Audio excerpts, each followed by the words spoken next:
Dip-doo. Dip-doo. Make up for yesterday because I didn't feel good. I wasn't doing too great. So I'm making it up for it by doing it today. Also, because for some reason Fridays also suffer the same curse as Wednesdays do, but for some reason the streaming servers get a little weird and wonky. Yeah, blah blah blah. So let me just move everything properly into place. Be sure headphones don't come out. Yeah.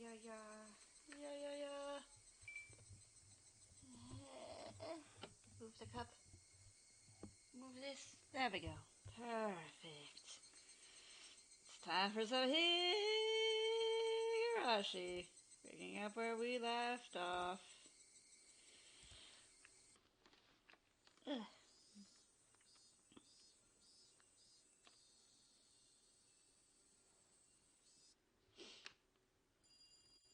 Phone ring. I should apologize, Mena. I don't think I believed you. I'm really sorry about that. It's okay, Keiichi-kun. I'm just glad we didn't get caught. Who are they? Are they pawns of those religious fanatics you were talking about who were trying to revolt the cult of Otoshiro-sama? I think they don't realize that they're pawns, but I'm sure the masterminds are using them as such. They must be the ones who have been pulling strings behind the scenes ever since the dam conflict. I heard that the people working for the Zanosaki family did something similar during the dam conflict itself. Yes, everyone knows that. Oshi-san told me that there are kidnapping incidents during the dam conflict. The case hasn't been disclosed to the public, but anyway, someone kidnapped the grandson of the Minister of Construction. And of course, the minister is promising to put a halt to the dam construction. The grandson of the minister was kidnapped? Hey, I'd never heard about that before. The minister submitted to their demands, and they made a deal behind the scenes. That's why the incident never went public. Oshi-san only knows it because he was in charge of the case. Okay. And? Let me get the chat window over here to my right so I can actually read the chat when things pop up. According to Oshi-san, between kidnapping the minister's grandson and blackmailing him, their tactics were frighteningly advanced. The police know that the Sonozaki family gave orders to the kidnappers, but the case remains unsolved. At the time, the head of the Sonozaki family, Onryu, had announced a plan to fight against the dam project by force. She even formed a special attack corps using the Yakuza group that's under the Sonozaki family's command. She was very serious about this plan to put the Minister of Construction down by brute force if she couldn't stop the construction. Everybody knows that the Sonozaki family had tried to stop the dam project even if it meant breaking the law. So I wasn't so surprised to hear that she had a dangerous plan like that. Actually, I wouldn't be surprised if it was Mion who came up with the idea. The plan just sounded like her. In the end, the plan ended up as nothing more than that. But the Special Attack Corps actually did undergo training, and very high-level training at that. She had uncovered the information right after the dam conflict ended. At that time, Onryu even said that if the village was going to be submerged, all members of the Onigafuji Guardians would choose to stay in their houses and drown. So because Onryu was behind those things, I couldn't just laugh off the idea of an armed assault on the Ministry of Construction. According to the information Oshi seized, she planned a suicide mission as a last resort when the dam conflict started to heat up, in case the resistance wasn't successful. She had actually obtained weapons and put people through training for the sake of that plan. The Special Attack Corps was flown to America, having received a large amount of money from Onryu for the operation. In the southern desert of the United States, some of the retired military soldiers gave them highly professional training. While the plan was never carried out, the Special Attack Corps became a death squad under the direct control of Onryu after they came back from America. They were involved in many unsolved terrorist incidents, and they succeeded in kidnapping the grandson of the minister as well. It sounds like it came from a movie or something. Do you remember how Michan said that she could do anything, from flying helicopters to using wireless radios? It's actually all true. It seems like Michan joined in their training. So that was all true! Well, let's put that aside for now. Anyway, you have to at least believe that the death squad actually exists in Hinamizawa, and that they're capable of kidnapping the grandson of a government minister. I didn't take a close look at the four men in the white van today, but thinking about it, they did look professional in a way. They were pretending to be just taking a break, but I could tell that they were tense the whole time.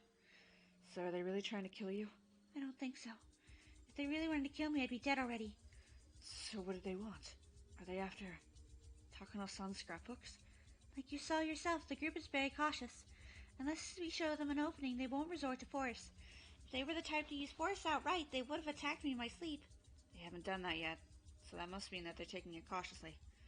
They're probably not sure that I have the scrapbooks. They killed Mio-san and tried to dispose of them, but they found out that the most important ones were missing. They thought she gave them to somebody because she knew her life was in danger. Now they think I'm the one who has them. But they're not sure, so they can't resort to violence. Rena, sounds like you're playing a dangerous game. Yeah, I'm a bit scared. But they won't be able to erase me so easily. After all, I'm cooperating with Oshi-san. I've been frequently contacting him in case something happens. What did he say about them? He said he'd keep an eye on the Sonozaki family. Said he could catch them right away if they were working behind the scenes. Did you tell him about the scrapbooks? No, I didn't. I think you should. He's an officer. I'm sure the police will help you. Keiichika, I can't even tell you the secret of this village because I'm not sure you would believe me. I don't think Oshi-san would believe me if I told him any of this. Rena, it's not making it any more confusing than it already is. Just tell me. What is it? What's written in the scrapbooks? What's the secret that killed Mio-san? Simply put, if the things written in the scrapbook are true, the god they worship will be dethroned. Their god dethroned? Yes. The sanctity of Otoshiro-sama will be lost. That's why they want to conceal the truth. They want to resurrect people's belief in Otoshiro-sama. Rena, can you explain it a little more simply than that? I'm confused. In other words, Otoshiro-sama isn't a god. He isn't?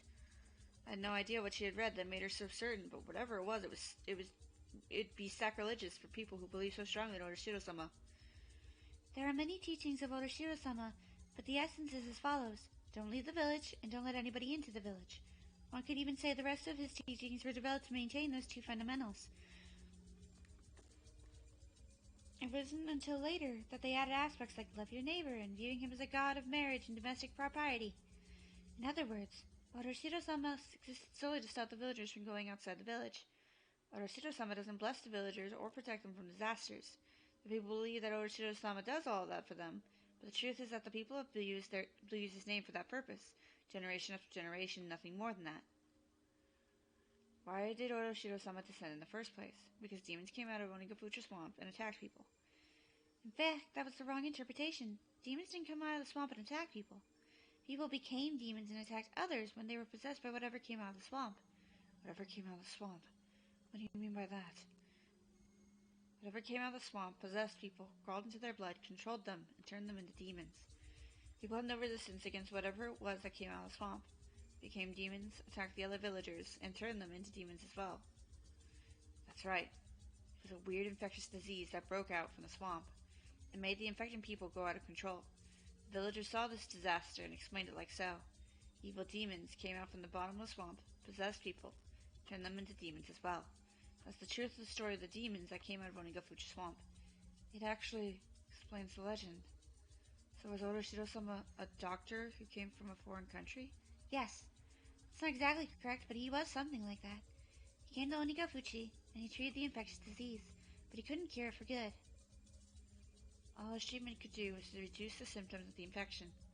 Villagers could have these symptoms suppressed, but there was no way to kill the parasites that infected them. After a while, the village was divided into two groups. One group was made of the people who were already infected, and the other consisted of people who weren't. Without a cure for the disease, the uninfected people looked down on the people who could only suppress their violent symptoms. They even talked about drowning them in the swamp, but they knew killing the infected people wouldn't solve the problem. The parasites came out of their water sources, including Onigafuchi swamp. They couldn't fill them all in, for if they did that, they'd lose their access to drinking water. They could have chosen to leave the village, but that was hard for them, for that was the location of their ancestors' grave. Under the power of Otoshiro-sama, infected people could live without showing symptoms. So both of those who were infected and those who weren't decided to live together equally, to coexist with the parasite. Otoshiro-sama was impressed by the villagers' decision. He decided to stay there and continue to treat them. It's the true identity of Otoshiro-sama, the benefactor who stayed in the village to protect both the lives of humans and demons. That's right, and Otoshiro-sama made rules in order to ensure the symptoms of the infected people would remain suppressed. The rules were to never leave the village, and to never let anybody into the village. I understand why you didn't want to let anybody new into the village. It was to prevent the parasite from infecting anyone else, but I don't understand why you wouldn't want people to leave. It seems like the parasite can only live in Hinamizawa because of the climate here. causes an outbreak of the symptoms in order to prevent the host from leaving the village when they try. That reaction is the truth behind the curse of Otoshiro-sama. The strongest symptoms of the infected disease were violence and delirium. The infected people act just like demons. The impact of seeing them in the throes of disease was strong enough to make out others describing them as such. They couldn't even let people leave who had just come to the village. If they had left after being infected, they might go crazy in a faraway land, turn into vicious demons, and cause a disaster. Infected people were never allowed to leave. When an infected person left the village, they brought him back by any means necessary. That's what they really meant to be demoned away. Wait a second, Rena. That means everybody in the village, including you and I, are infected, but nothing happens when we leave Hinamizawa. In fact, many villagers move far away after getting married or something. I've never heard of any villager who went crazy, turned into demons after they left Hinamizawa. You're right. That's because things went as Otoshiro-sama thought they would. Do you understand? He isolated the village for a long time in order to weaken the power of the parasite. Hosts are very important for parasites. If something happens to the host, the parasite that live in the host will have to share the same fate. In other words, if the host went crazy and attacked people, the host would be captured and killed, which means that the parasite would die with the host, too. I see. You're talking about natural selection. Good thinking, Kage-kun. That's exactly right. As a result of living in the village under such strict rules for a long time, people who were hypersensitive to the parasite went crazy and got killed. While strong parasites that made the infected people go crazy were also killed off due to the host's violent behaviors. As a result, only the parasites that acted nice to people lived on. And that's the explanation behind the mix of human and demon blood. It's written in the legend of Otoshiro-sama. So that means the parasite is almost harmless now. Yes. According to Mio-san's scrapbooks, there are actually many people who are infected by harmless parasites. It depends on the local food culture. For example, about 80% of the people who live in a country where meat is their staple food are infected by parasites. But because the parasites coexist with humans without doing any harm to them, nobody notices them, treats them, or tries to get rid of them. I see. In olden times, Wata Nagashi was called Harawata Nagashi. Harawata means guts. It's said that people back then used to eat the guts of the infected people who went crazy. Sounds awful, but it was something they had to do. Eating the infected people. You're talking about a vaccine? You're very smart, Kage-kun. Mion-san had also predicted it just like you did. In the legend, it said people cut open and ate the infected ones alive, but it wasn't actually anything gross like that. It was done in a scientific way. They created a vaccine for the infected people who died from extremely strong parasites, and helped the uninfected villagers boost their immune system. Who was Otoshiro-sama? A scientist? He must have been from a very advanced country. Was he German? Is the true identity of Otoshiro-sama a foreign doctor who survived a shipwreck? I think that'd be the most likely answer. He wasn't German, but he was a doctor of some sort. It's kind of interesting to reveal the truth behind old legends. I didn't think that Rena's story was too crazy to be true anymore. It still sounds crazy, of course, but I never heard any theories that explain the legend of this village better than this one. I'm infected by the parasite too, right? I feel itchy all over now. A person is like a universe. We have countless numbers of bacteria in our bodies. Some of those bacteria are essential to us staying alive. Oh, like bacteria in yogurt, right? I see. It's also what Mio-san wrote in her scrapbooks. You know termites, right? They eat wood, but they actually can't digest it themselves. They have unique bacteria that decomposes the wood fibers. As a result, termites can absorb what they can eat. That's just one example of a species coexisting with parasites. I didn't know that. I didn't know that either. When I hear the word parasites, I feel creeped out almost instinctively, but now I know some of them aren't so bad to us. So the weird infectious disease that broke out from Onigafuchi Swamp has been exterminated by now. Well, I shouldn't say exterminated, I should say it's harmless now. I thought it was a crazy story at first, but now I feel like I just saw the trick behind some kind of crazy magic. It's interesting. It is to us, but for the cult of Otoshiro-sama, this must be a very annoying theory. Of course, Takano-san's theory is correct. Otoshiro-sama isn't a god, and the punishment by that god, namely the curse of Otoshiro-sama, that people have been so afraid of, will turn out to be just the symptoms of an infectious disease. See, that's what dethroning God would mean. So, if the pathogen of this infectious disease was identified and announced to the public, the power of Otoshiro-sama would be completely lost. That's right. That's what they're afraid of. Mio-san's going to identify the pathogen, and from that she was killed. So that must mean she identified it. Maybe she did, but she's gone and she didn't say anything about that in her scrapbooks. That's the only reason I can think of, though. But it's the end of the 20th century. I'm sure the villagers have been examining a lot of different medical institutions by now, right? Never heard of anyone discovering a weird parasite like that. I know. It's true that the pathogen hasn't been found yet, but in fact, there's evidence that there's some kind of parasite involved. What? Really?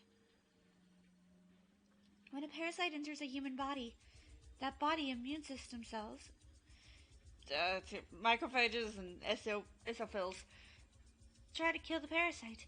They secrete an antibody called hemoglobin. Hemoglobin E. The most common way of checking if a person is infected by a pathogen is to look for the levels of the secretion. According to Takano's research, people from Hinamizawa have a very high level of hemoglobin E in their blood. That's not all. They also have obvious symptoms of being infected by parasites. They don't have any allergies. Hemoglobin E stimulates mast cells, and they secrete histamines and serotonin as a result. These cause an allergic reaction. These allergic reaction isn't pleasant for humans, but it's necessary for the body to kill the pathogen. But the parasites don't want to be killed, of course, so they secrete substances that counteract hemoglobin E. As a result, hemoglobin E only stops stimulating the receptors for the mast cells, which stops secreting the chemical compounds. As a result, the antigen-antibody reaction, namely the allergic reaction, doesn't occur. In other words, a human body that was infected by a parasite secretes a high level of hemoglobin E, but doesn't display allergic reactions. For your information, a human body that's infected by a parasite doesn't suffer from hay fever. You get hay fever due to your body secreting a large amount of hemoglobin E because it's mistaken pollen for a parasitic invasion. As a result, a large amount of stimulants, like histamine, will be secreted, but your body can't contain the parasite that it's attempting to kill. That's why your body continues to secrete hemoglobin E. As a result, the stimulants keep causing allergic reactions. That's how hay fever works. If you have a parasite in your body, it'll deactivate your hemoglobin E and suppress the secretion of stimulants. As a result, you don't have an allergic reaction. In other words, there is no hay fever in Hinamizawa, and you can cure your hay fever by moving here. So we haven't been able to identify the pathogen, but there's no question about its existence. Yes, that's right. If that's true, the scrapbooks are a big threat to the believers in the Yoroshido-sama. They don't identify the pathogen, but they clearly prove its existence. Yeah, it possesses a big enough danger to them to make them think it's worth killing Mio-san. This really is a scary secret. I believe it because you took the time to explain it to me, but if you had skipped the details and told me only the conclusion, I really wouldn't have it would have sounded too crazy to believe. I told you! I couldn't believe it at first either! So I thought you definitely wouldn't. So what's important right now is that there's a dangerous organization acting in the shadows trying to cover up the truth, right? Yes, that's the most important thing. Fanatics who want to revive the sanctity of the god they worshipped. Reviving the majesty of their god means reviving the power of that god. The power of their god is the infectious disease. This infectious disease can't spread nationwide, unlike other infectious diseases. So from now on, I'm going to start calling it an epidemic disease. That fits better, since it only affects this region. Anyway, the epidemic disease for current-day Hinamizawa is different from the one of old times. It's been through a process of natural selection, and it's harmless now. In other words, it doesn't do any harm to human bodies. That harm was once interpreted as a curse. Curse is the power of a god. So a harmless epidemic disease means that God is powerless. That means the only way to regain the majesty of the god is to revive the curse. In other words, it would be to bring back the primitive epidemic disease, namely the harmful, strong version of the parasite. Wait a sec. These fanatics want to deny the fact that their god is actually a parasite, but you're saying they're researching the parasite. That's contradictory, isn't it? I know it is. I think this research is a secret that only the head of the fanatics is aware of. From the outside, they look like they're praising their god. Praise that their god. Praise that son. Ah, shit. I hit my mic. But they're actually understanding its true identity, and they're trying to revive its supernatural power with their own hands. I get it now. Oh my god, this is getting crazier and crazier. It didn't say in the scrapbooks, but I'm suspicious of the clinic the manager owns. The EDA clinic? Why? The facility is too big and fancy for Hinamizawa. Mio-san was working there. The manager might be a bacteriologist the Sonozaki family recruited. That can't be. I think Mio-san was murdered because she knew too much. The reason why the manager hasn't been murdered yet is because he's working for the fanatics in the first place. And she's researching the primitive form of the epidemic disease. It's hard to believe that the coach we know is capable of doing things like that. I'm sorry. He might be totally irrelevant. It's just a wild guess. But someone is doing the research somewhere, and that much is certain. And after 5 years, the research has finally been completed. The first case was the dismemberment murder by the damned construction workers. Their quarrel had turned into a lynching. They might have had primitive infectious disease with symptoms, and the aggression and delirium might have kicked in. Victims of the second year were Sadako's parents. There were no witnesses, so the whole event is held a mystery. But there's a theory that someone had pushed them off over the cliff, since the fence of the observation deck they had fell was quite sturdy. What if one of them was infected by the primitive parasite? He or she might have become violent and pushed the other over the cliff. The Shinto priest died from a disease, and his wife drowned herself in the third year. He might have died of shock because of the hypersensitive reaction of the infection. His wife might have gone crazy and committed suicide when one of the symptoms, delirium, kicked in. In the fourth year, Satoshi Hojo's aunt was beaten to death, probably by Satoshi himself. Everyone who knew Satoshi-kun remembers how he changed at that time. He showed signs of being both aggressive and delirious. In the fifth year, for the first time in 5 years, the victim experienced the maggot disease, described in the old scroll of the Fude Shrine.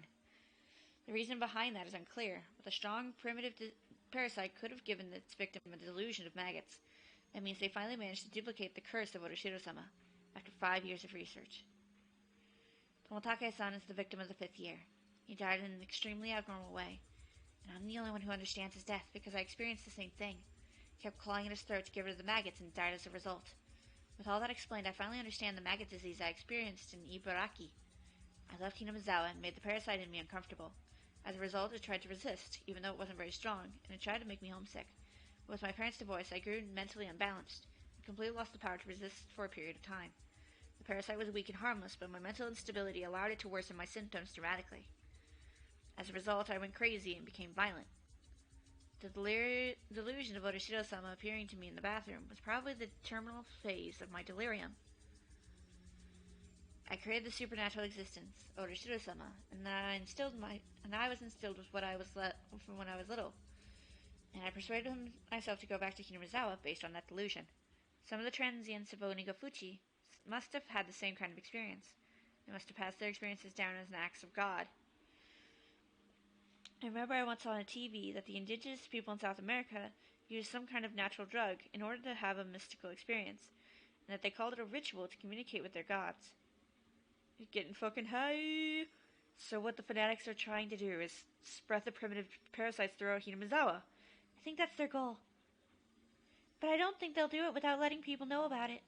Religions need ceremonies, so if they create what they want to create and then they decide to spread it, I think they'll name it the Day of Otoshiro-sama's Revival or something, and they'll perform some kind of ceremony. It'd be in celebration of the revival of Otoshiro-sama. That's a bad thing, isn't it? I think you can say that because they're trying to spread a very dangerous pathogen. Hey, isn't that bioterrorism? Gee, this is very bad. They used it on Tomotake-san, confirming that they succeeded in duplicating the curse of Otoshiro-sama. So that day of revival might be really soon. I don't know. It could happen in a few days, or it might take a year. It's way out of your league, Rena. This is a really very serious conspiracy. There's nothing we alone can do to stop them. We have to report it to police. Do you think they would believe us? It's their choice whether they want to believe it or not. No matter what, we have to tell them. H-kun, telling Oshi-san about all this means telling him that I have the scrapbooks. Do you think that'd be a problem? Oshi-san came to me after Mio-san was murdered. When they killed Mio-san, they found out that her scrapbooks were missing. They also know that she met me at the library a few days ago. No way. You mean? Yes. Oshi-san could be one of them. It's possible that Oshi-san thinks I have the scrapbooks, and he might be trying to find out. In fact, he looked very suspicious, and it seemed to me that he didn't really tell me everything he knew. He only told me things to make me suspicious of the Sonozaki family. He could have just been trying to look like he was on my side. He was actually their minion. But the police are our only hope. Keiichi-kun, you know the case of the fourth year, don't you? Sadako-chan's aunt was murdered. I believe Satoshi-kun did it, but the police fingered a drug addict at the murderer. What do you think about that? Some of the fanatics were with the police. They fabricated the murder? It's the same with the autopsy of the Shinto priest, who they claim died from disease, and the inspection of the accident site where the Hojo couple died. If the police were on their side, it opens the door to many perfect crimes. The three families have been maintaining pressure on the police since the dam conflict. You've heard from Michan that they also have considerable power over many organizations in Okiyama, yeah? Yes, I have. It's not only Mia who told me that. Many people did. They told me that the Sonozaki family holds influence over the whole city. It's right. You can't necessarily trust the police around here. Rena, please! I want to make one thing clear before we go on. Are the Sonozaki families the masterminds behind all this? Does that mean Mion is involved too? Please tell me. I don't know if Mi-chan or Rika-chan are directly involved or not. All I can say for sure is that the fanatics have power to control the nerve center of all the three families, including the most powerful family of all, the Sonozakis. I'm not sure if the fanatics are controlling the three families, or the three families are the fanatics themselves. As long as we're not sure about their involvement, it's better for us to be extra careful around them. Is that what you're saying? Yes. I'm not saying that I don't trust Mi-chan. She's usually very reliable, and I'd ask her for help with any problem, but not this one. This one's a little different. I don't know if you've seen it before, but although Mi-chan jokes about when she's with us, she's a very cold person when she's acting as successor of the Sonozaki family. Plus, if she wasn't involved, we would put her in danger if we told her about this. If she was on our side, that'd be really encouraging. I think we should tell her.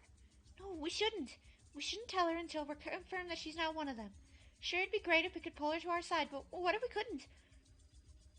So how are we going to fight against them? Well, this is a battle we don't stand a chance of winning to begin with. That's why I didn't want to get you involved. Damn it! Takuma-san left us a big parting gift, didn't she? But because of that, we know about the conspiracy. I believe this is her will. 2 kids challenging the mastermind who controls the village. This is gonna be tough. Ordinary methods won't work. But Keiichi-kun, I'm glad to have you on my side. We can talk about it and plan things together. Of course. I've always been on your side, and I'm your friend. I know. Thank you. You're very reassuring. 2 heads are better than 1. Yeah, I agree. We can come up with a plan for how we're going to fight against them together. I skipped school today because I wanted some time to read the scrapbooks again. But I'm going to school again tomorrow, and I'm going to act normal. They might sense something is wrong if I act different. You should do the same, Keiichi-kun. Please be careful with Mi-chan. She's sometimes very perceptive. Okay, I'll act normal, as if I know nothing. But damn, I'm a bit scared. A huge conspiracy is right around the corner, and it might already be counting down to 0. It's hard to act normal knowing that. I don't think it's going to happen very soon. Like I said earlier, if it really was the religious fanatics, they need a religious ceremony. They need the help of the whole village to hold something like that. I can't think of an event other than Watsunagashi. So you're saying that we have time at least until the next Watsunagashi festival? I can't promise, but I just can't think of any event other than that. I think we have a year at least. But I also feel like we don't, because of how they killed Mio-san. I might not know, but there might be a bigger religious event than Watsunagashi. It might not be long until that day. On the day of Otoshiro-sama's revival, they're going to spread a dangerous parasite, and that day might be just around the corner. Lena! Are you still on the phone? Wrap it up soon, it's getting late. My father stuck his head out from the living room, telling me I need to hang up soon. I thought about telling him so many times. It's natural to think that your parents will be on your side no matter what, but I know just how weak he can get, so I couldn't tell him.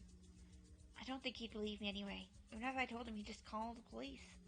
It's better that I don't tell him. They might get close to my father to get me. If he didn't know anything about anything, including the scrapbooks, there's nothing to squeeze out of him to begin with. I'm sorry, Keiichi-kun. I have to go now. It's getting late. I'll see you at school. Okay, see you tomorrow. Be careful, okay? You're not an outsider anymore. Yeah, I'll be careful. I remember the suspicious men in the white van and felt a chill run through my spine. They looked like villagers, but they weren't. They had the village accent, but they were just pretending. The more I thought about it, the more suspicious they became. It let me know that Rena and I aren't safe. If Rena's right, they are just suspicious of her, and they're not sure if she has the scrapbooks or not, but it's still creepy. Rena has probably experienced the same creepiness I felt when I saw the van several times up until now. She must sense the danger more than I do. However, the fact that they weren't attacking, that they were merely observing us, was disturbing. If they attacked her, she could have done something, like going to the police. But all they're doing is just watching her from a distance. She can't do anything about it. She can't talk to anybody about it. She probably just wants to stay in her house all day. But if she acted differently, they might take that as proof that she has the scrapbooks. We had to think about how to fight after them, without making it obvious. I told myself that there was no going back, and I put the phone down. I mean...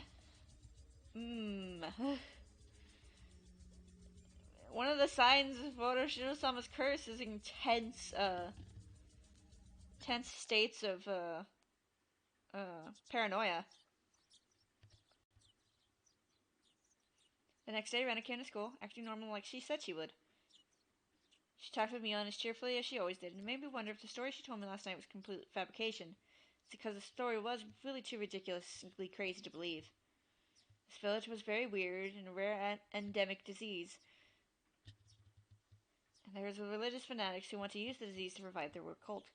And as they've been researching the pathogen of the epidemic disease, they could spread through the village. I was deeply influenced by Rena last night, and I believed everything she said. But thinking about it with a cool mind under the bright sun, it sounds too crazy to be true. The story Rena told me is based on Takano-san's crazy hand-me-down ideas. It's based entirely on her theories, which, though very feasible, have no evidence whatsoever. The fact that Takano-san was murdered leads to credit to the story. I'll give you that, but... I looked at Mion. She was fooling around with Rena. It's hard to believe that she's involved with some crazy conspiracy. Well, we know she's not. Hey, are you listening, Kei-chan? What? Oh, I'm sorry. I wasn't paying attention. Wake up, sleepyhead. You need to get enough sleep or your brain stops working. Mion made fun of me by reacting too slowly. It's almost impossible not to trust this bubbly, cheerful girl. I trust Mion. I trust my friends.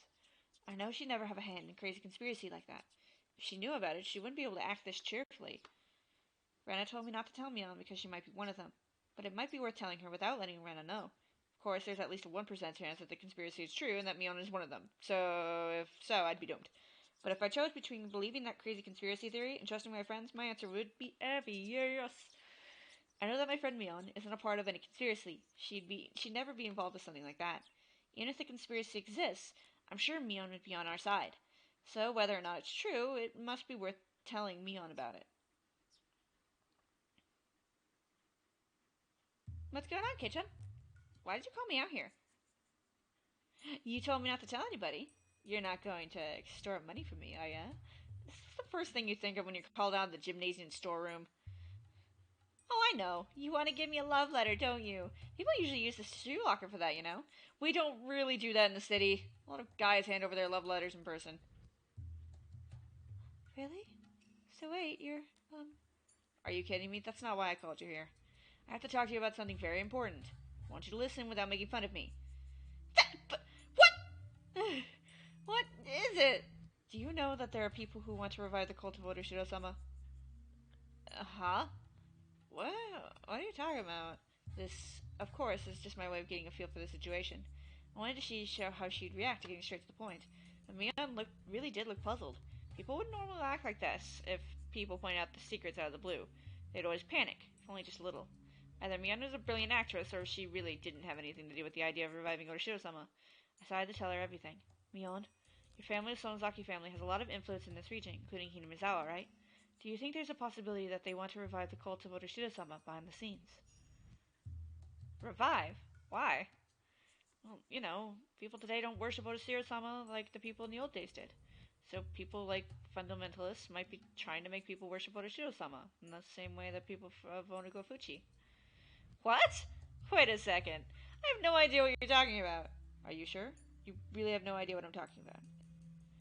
Of course I don't. Sounds like one of those popular novels that sold 5 million copies over in America.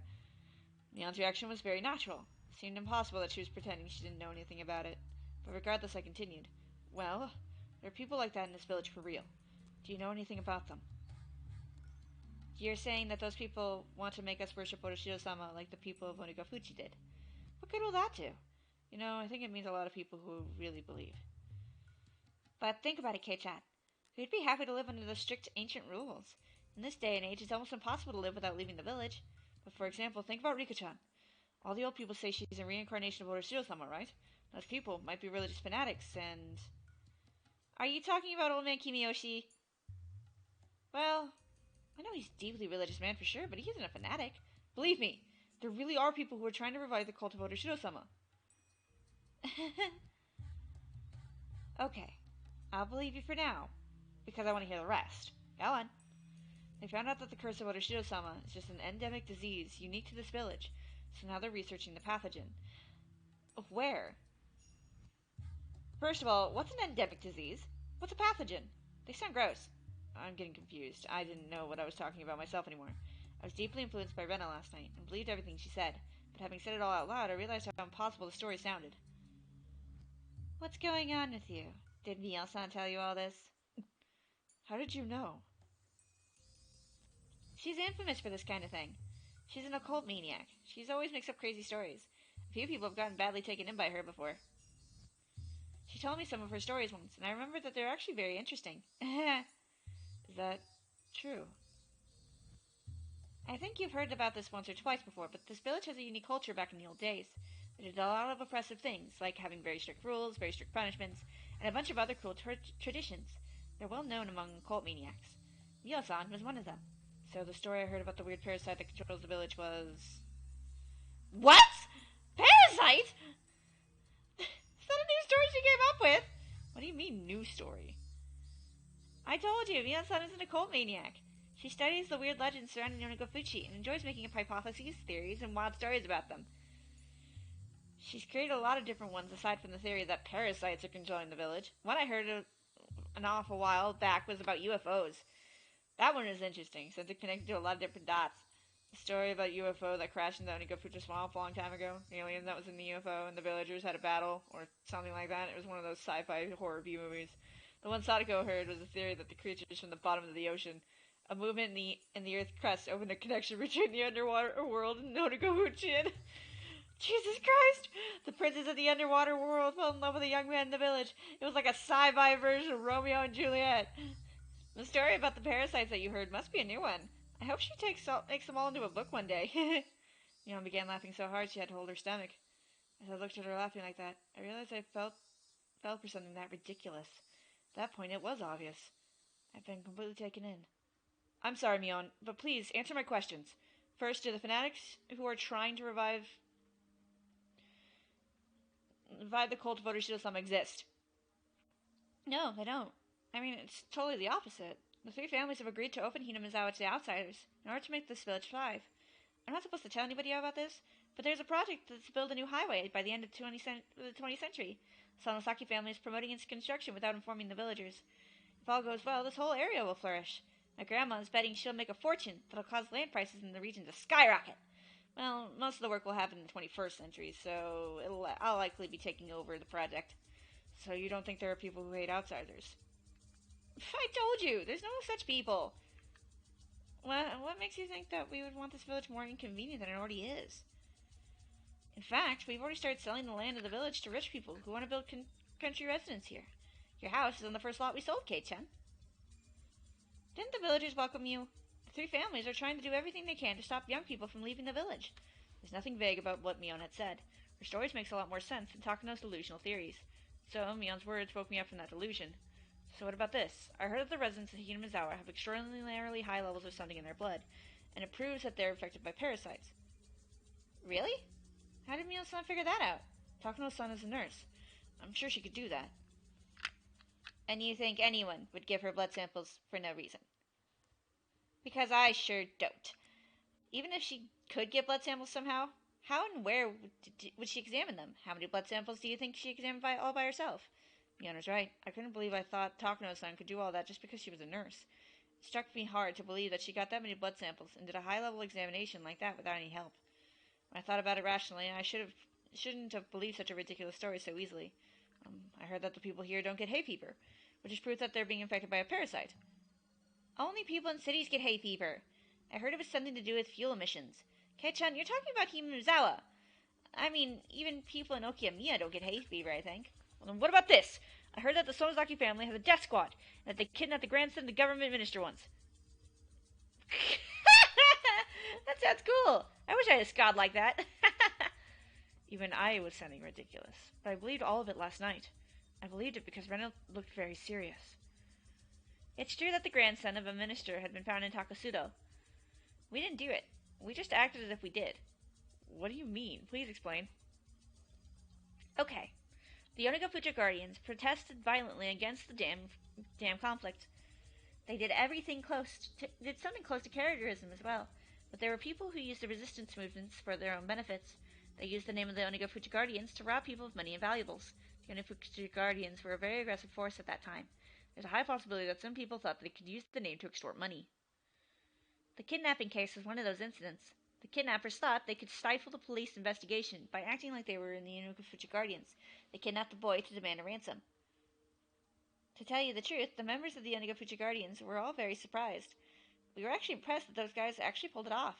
Remember that they even said they'd give them an award. Wait a second. So the Onigo Fuji Guardians had nothing to do with the kidnapping? No, not at all. Mion said it firmly. It was a simple, clear answer which left no room for suspicion. Thinking about it, it was nothing surprising. Kidnapping the grandson of a minister and negotiating with him in person is a big deal. The Onigo Fuji Guardians were a very aggressive group, but the operation wasn't so easy that it could be carried out by any of the normal residents of Hinamizawa. It was obviously the work of professional criminals, without a doubt. Like I said earlier, the Sonozaki family acted as if we were the masterminds of the kidnapping case. What do you mean by that? This is a secret precept of the Sonozaki family. You can't tell anybody about it, okay? When an incident like this happens, we traditionally act as if we're responsible for it. It's a tradition of bluffing. Bluffing? Really? Yeah. It doesn't matter what it is, as long as it works out in our favor. It can be a criminal incident, the weather, or even lottery numbers. We act as if it happened because the Sonozaki family wanted it to happen. It starts to sound like we're a very powerful organization, doesn't it? That's the point. This is the secret strategy the only Sonozaki family heads know about. It's a strategy to make us look bigger and stronger than we really are. Wow. Wow. Just do the Owen Wilson. Wow.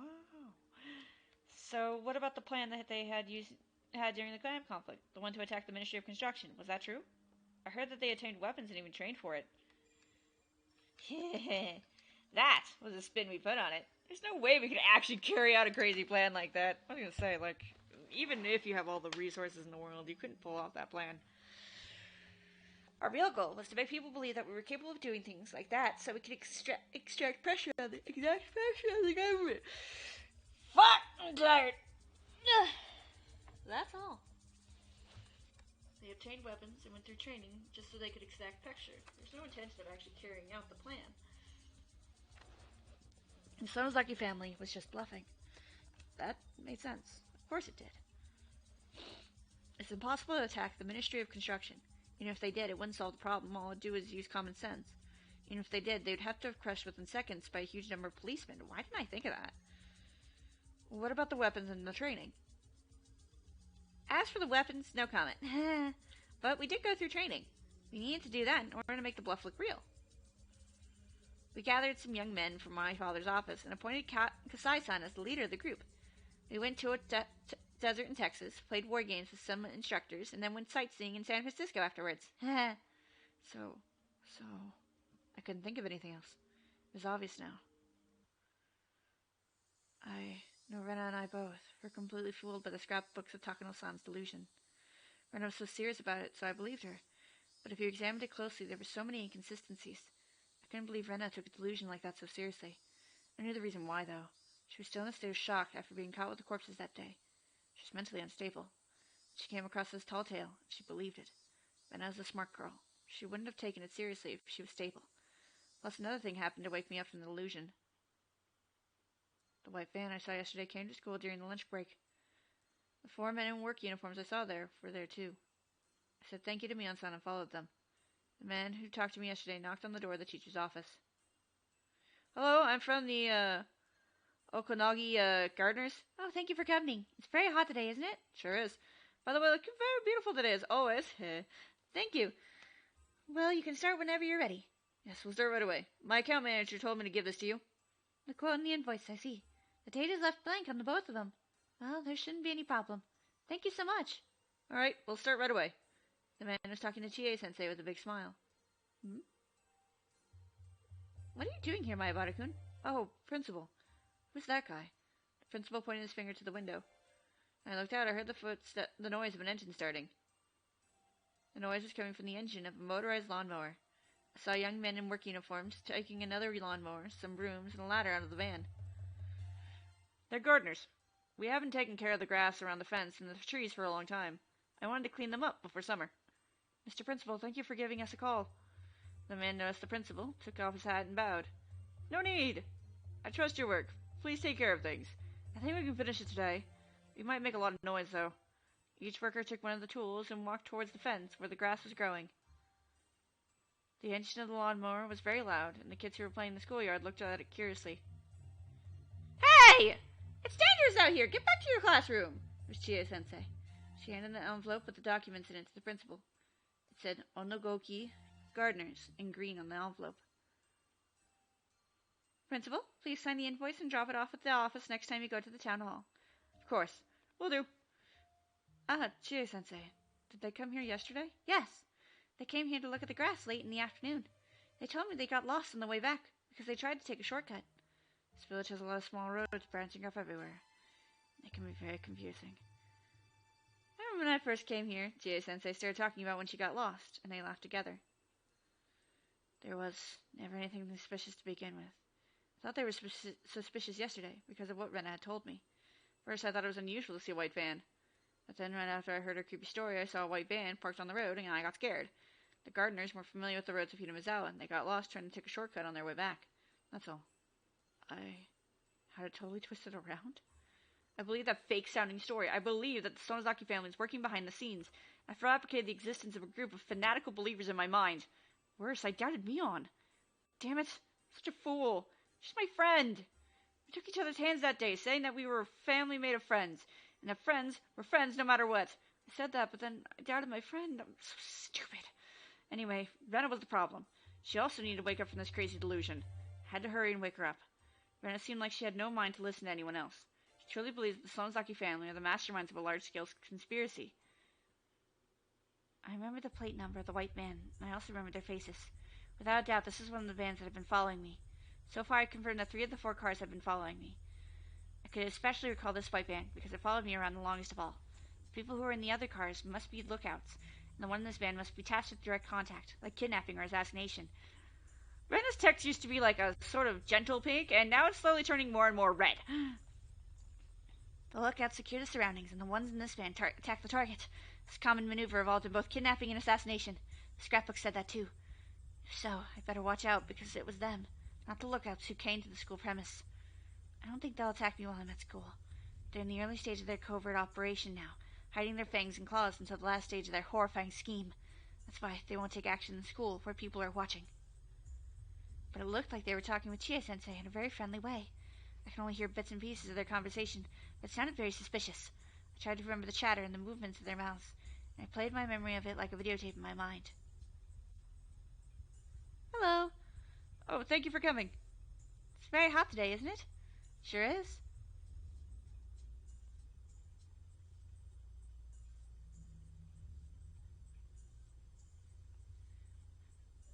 Just like tidbits of conversation. Thank you so much. Right, well, beep. I used the information I had to guess what was going on. I played the video again and again in my mind, so paused it and played it in slow motion again to check many times. And something unbelievably horrifying started to emerge. There's no doubt they were I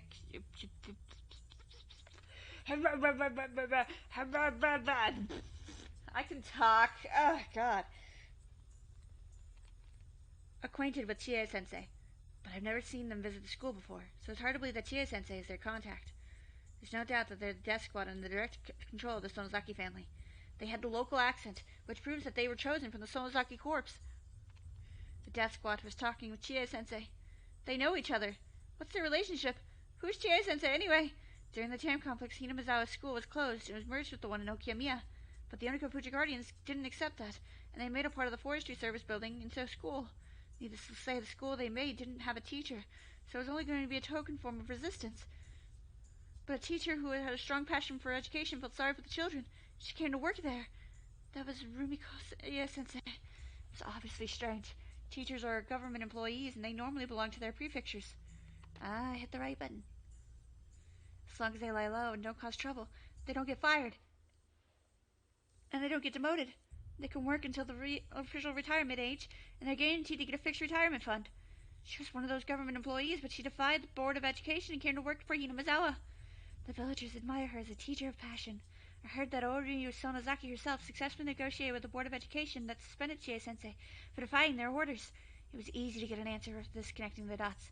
Chie-sensei was recruited by Oryu Sonozaki as a teacher to work at the school the Onikafuji Guardians had created. In other words, she was already working for Oryu before she even came here. As for the principal, he was the principal of the school in Hinamizawa from the beginning. He was a respected person of this region, and he'd been closely associated with the 3 families for a long time. So that means the school has been under the control of the Sonozaki family all along. That's why Chie-sensei is equated... acquainted with the death squad. Makes sense now. Chie-sensei confirmed that I came to school today, made a phone call, and called them here. I want to know why she called them here. If she called them just to monitor me, they'd wait near the gate until class was over. But they came onto the school premise. Why? Stop pretending to be a fool, Renaryugu. Do you think nothing will happen if you pretend not to notice it? Think hard and calm down, Renaryugu. What will they try to do to me today in school? In school? How are they going to do anything with my classmates and friends around me? It's easy. Chie-sensei will tell them to come to the teacher's office during the class of the day. What about my clubmates? That's easy too. Chie-sensei can easily make them go home early using her authority as a teacher. She can make up any reason she wants. Maybe the classroom is going to have a carpentry work done today, so they can't stay around. It sure is. See? There's no doubt. They clearly said they're ready to do it today. What else? So we'll start right away. My account manager told me to give this to you. See, the left blank on... Well, that shouldn't be any problem. Thank you so much. I see. They gave Chie-sensei an envelope with some documents in it. That blank is an eerie phrase. Was my name supposed to be in the blank? Why was it left blank? What does that mean? I told you, Renaryugu. Do you still think that nothing will happen if you pretend not to notice it? Stop that! So, what it must mean is that it's an order from higher up.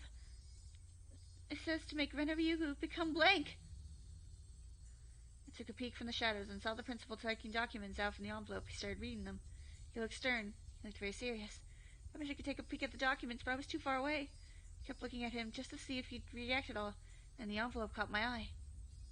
The envelope said, Ono-ogi Gardeners. It had some numbers that looked like a phone number.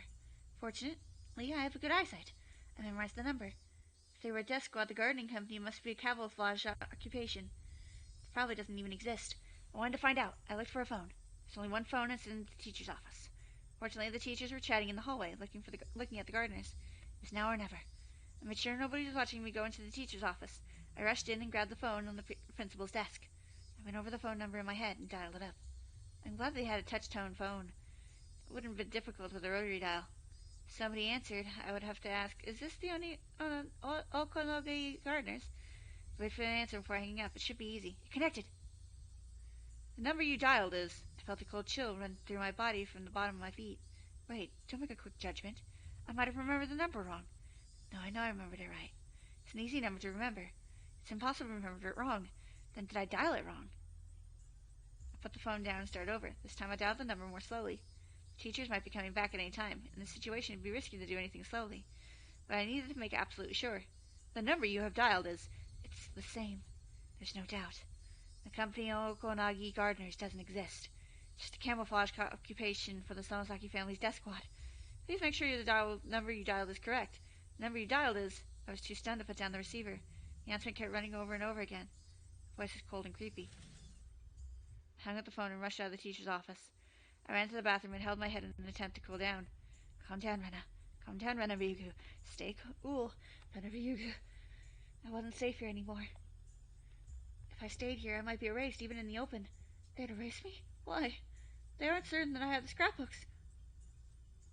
I told Keiichi-kun where I hid the scrapbooks. Yesterday I told him I hid them in my hideout in the garbage dump. Is Keiichi-kun in cahoots with the Sonosaki family? I felt as if my head was in a pot that was cooking some dubious stew. There was only soup in my brain. I cut up clues, information, and facts just like I cut up vegetables and threw them in the pot. Some of them were floating on the surface and the others were at the bottom of the pot. They were being cooked in a boiling soup. No, it can't be. Keiichi-kun is on my side. He's the only one who's on my side. He held out his hand in the trash piles. There's no lie in that hand. When he grabbed my wrist, I felt nothing but his strong and pure heart. He promised me he'd be on my side. I shouldn't doubt Keiichi-kun. He's the only one I should trust. He's the only one who's on my side right now. I'm sorry, Keiichi-kun. I was about to doubt you. I'm really sorry. I'm so sorry. I said it out loud on purpose, full of regret that I doubted Keiichi-kun, the only one who's on my side. Now I think about it, whether I have the scrapbooks or not might not matter to them. Erase anyone who's suspicious. That's the safest way. Does that mean they're in a hurry? The day of Otoshiro-sama's revival might just be around the corner. And that's why they're trying to get rid of any small fish bones that are stuck in the throat by any means before it's too late. They don't need her anymore. You just erase her, and if you worry too much, I could easily picture Onryo Somozaki saying that. Picture? No, she did say that. That's why they're here today. What should I do? What should I do? Should I wait until school is over? I was like a fish in a pond. No matter how many times I escaped from the net, I was in the pond, and it's there. Oh, they own the pond. I didn't stand a chance. Rena, you're getting delusional. It's getting dangerous. And what should I do now? I couldn't keep escaping from the net. I should just get out of the pond. I didn't know how to fight them. I didn't know who's on my side. I was about to give up in despair. For now, I have to think about how to survive this, so I'd at least have time to think about how to fight against them. I have to get out of this pond. When I was about to leave the bathroom, one of my classmates came in. I pretended to be sick and talked to the girl while leaning on the wall. I don't feel so good. I think I'd better go home. Can you tell Chie-sensei I left school early? I shouldn't let Chie-sensei know I'm leaving school early, as if I'm trying to run away from them. But if I didn't, they might think I ran away without cause. That might lead them to chase me without mercy. If that happens, I don't stand a chance. They were planning to capture me after school was over, but I happened to feel sick and left school early. If they took it that way, they wouldn't think that I would let the noose tighten around me. I was about to go back to the classroom to get my bag, and I changed my mind and turned around. I didn't need my bag anymore. I realized nobody was watching me, so I stopped pretending to be sick and started running. Rena? Chie-sensei, look at this. Take a look. Is something wrong with the documents? Yes. The date on the quote and the invoice are left blank. They're supposed to put today's date here. Oh, they wanted to leave them blank. They said they couldn't put the same date on the quote and the invoice. They're told to leave them blank by General Affairs. Oh, okay then. And the phone number on the invoice is different from the one on the envelope. Do you know which one is the correct one? Oh, I didn't notice that. Hello, excuse me. Yes? What's the matter? The phone number on the invoice is different from the one on the envelope. Which one's correct? Oh! It's the one on the invoice. I used the old envelope we used to use on our former office.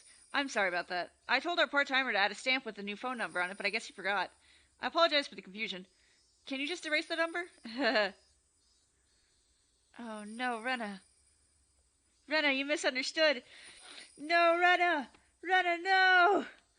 Rena, everything's going bad! It's all going terrible! It's all going to shit! Lunch takeout list number 3. Fish in a pond. Picture of a lawnmower. The danger of a culture-bound syndrome lies in the fact that it can be easily triggered delusional misidentification syndrome. That is to say, in current case, every time the patient sees something trivial, she tends to interpret that as a curse. It is believed that it is a result of accumulation of these events in an understandable form. A delusional system is created, ultimately leading to paranoia. Furthermore, the patient is also exhibiting slight signs of personality disorder. Of course, it is a very mild level, and it's not causing any hindrance whatsoever to the patient's daily life. It's common for even healthy individuals to have primary delusions in their daily lives, but they usually ignore it automatically without recognition, since their delusions are nonsensical. However, there are cases where the delusions acclimate despite being incomprehensible. It largely depends on the particular characteristics of the individual, and it's believed that the patient shows relatively strong characteristics in this area. I believe you're very much aware that the primary delusions are categorized into 3 different kinds. Delusional mood, in the feeling of impending crisis without basis. Delusional intuition, it's the feeling of sense of duty or goal without basis. Delusional perception is the feeling of a baseless cause against a baseless target. In the patient's case, it's believed that these incomprehensible delusions acted out simultaneously with the theoculture-bound syndrome, which triggered a delusional misidentification syndrome. It's ultimately caused the incomprehensible delusions to become understandable by interpreting them as a curse. The incomprehensible delusional system induces understandable secondary delusions, further strengthening the patient's delusional system with the passage of time. The delusional parasitosis mentioned earlier can be considered a secondary delusion. A common factor of all cases of paranoia is that even after an outbreak, they still appear perfectly normal with no change in their personality. The patients are unaware of their own ailments, and due to their personal interpretations of their delusional system, there are many cases where patients arm themselves logically, making it extremely hard for a third party to point out that they are having a delusion. Furthermore, although it may depend on the tendency of the delusions, there is also cases where a persecutory delusion turns into a pursuit delusion, or conspiracy delusion, resulting in the patient creating an imaginary enemy and taking up antisocial behavior.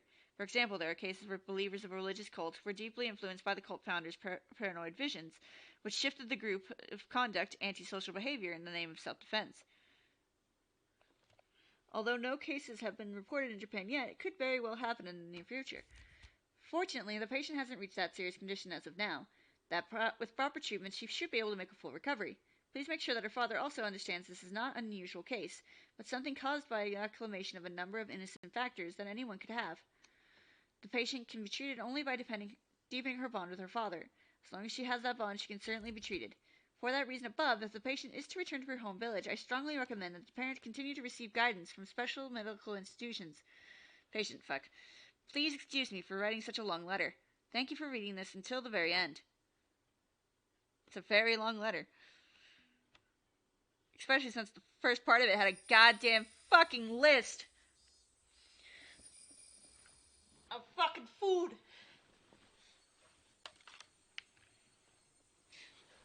Rena, I think you're losing it. Rena, I think you need to back off. Calm down, Rena. Rena, you're having intense paranoia. You're having KT level paranoia. They were mowing the grass near the fence, which probably covered them onto the surroundings, just in case I tried to escape from the school. But they must have been thinking that would happen only after school was over. They seemed to have no idea that I already noticed their plan and were trying to run away at that very moment. I couldn't use the front gate, since they find out easily. I moved behind the school building, made sure nobody was around the curry garden, ran through it, and dashed into the forest. I walked through the dense undergrowth, stepping on dead wood and climbing over fallen trees. After walking through the forest for a while, I came to a small road. I know many back roads in this village because of our club activities, and that knowledge has finally come in handy. So what should I do now?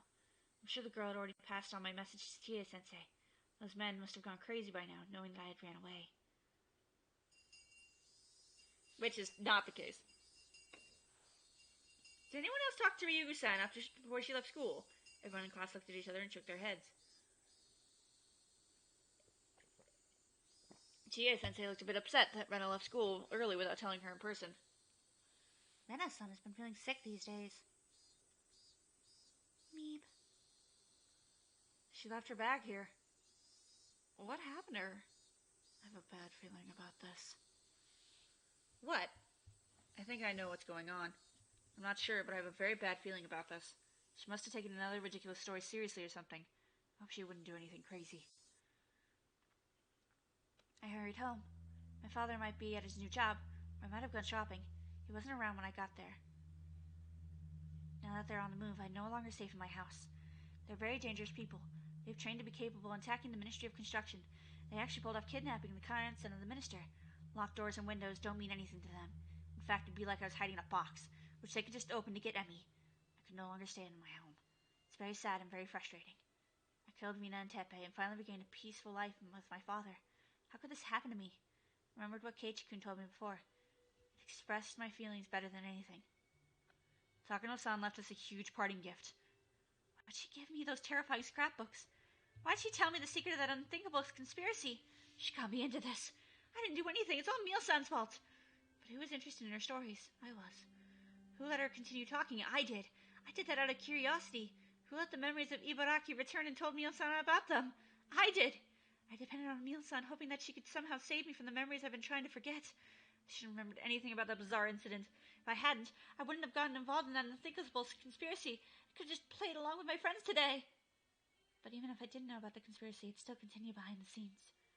I would have been one of the members of the mob, running in panic, not knowing what's going on the day of Oroshio-sama's revival. I would have been just swallowed up by the conspiracy anyway.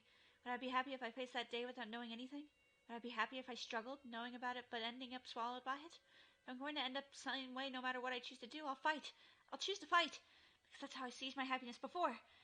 When Rina invaded my home, seducing my father, I felt like it was the end of the world. I lived on the verge of despair every day. I thought it was the worst misfortune that could befall anyone.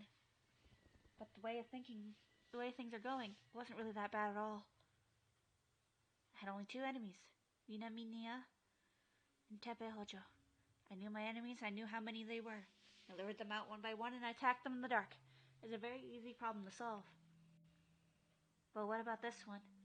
I don't know who my enemies are, and I don't know how many or how strong they are. Even the people I once trusted might be my enemies. I can't possibly be sure. It's totally different from the previous problem. It might be the end of the world. This time, it really was the worst possible thing that could possibly happen. Is it really the case? With Rena, I felt like it was the end of the world, but I no longer think it was that bad. So it might turn out to be an easy problem to solve in the end, and I might be able to laugh about it someday. I know that day will come. I know it for sure. So I shouldn't think about this as the end of the world. Let's fight. I can fight. I can still struggle. I'd eat grass and drink mud if I need to. I'm going to bet the 1% chance, even though it's unbelievably small. Me on Sunday and leaving the scrapbooks. I wouldn't even be able to sit on the table to bet. I was lucky that I received the scrapbooks, because they gave me the chance to choose my future. If I don't fight, they'll spread that terrible parasite, and this village will face a great disaster. According to the legend, when the demons first came out of the swamp, people became demons right after they were infected. It happened when they were inside the village. These days, symptoms only appear once the infected leave the village, but it only applies to the later weak parasite. The original parasite can reenact the curse of Odashiro-sama, even when the infected are in the village. The legend of Odashiro-sama will be reborn. Humans and demons will start killing each other, and Odashiro-sama will come down to pacify the disaster. That's what they want.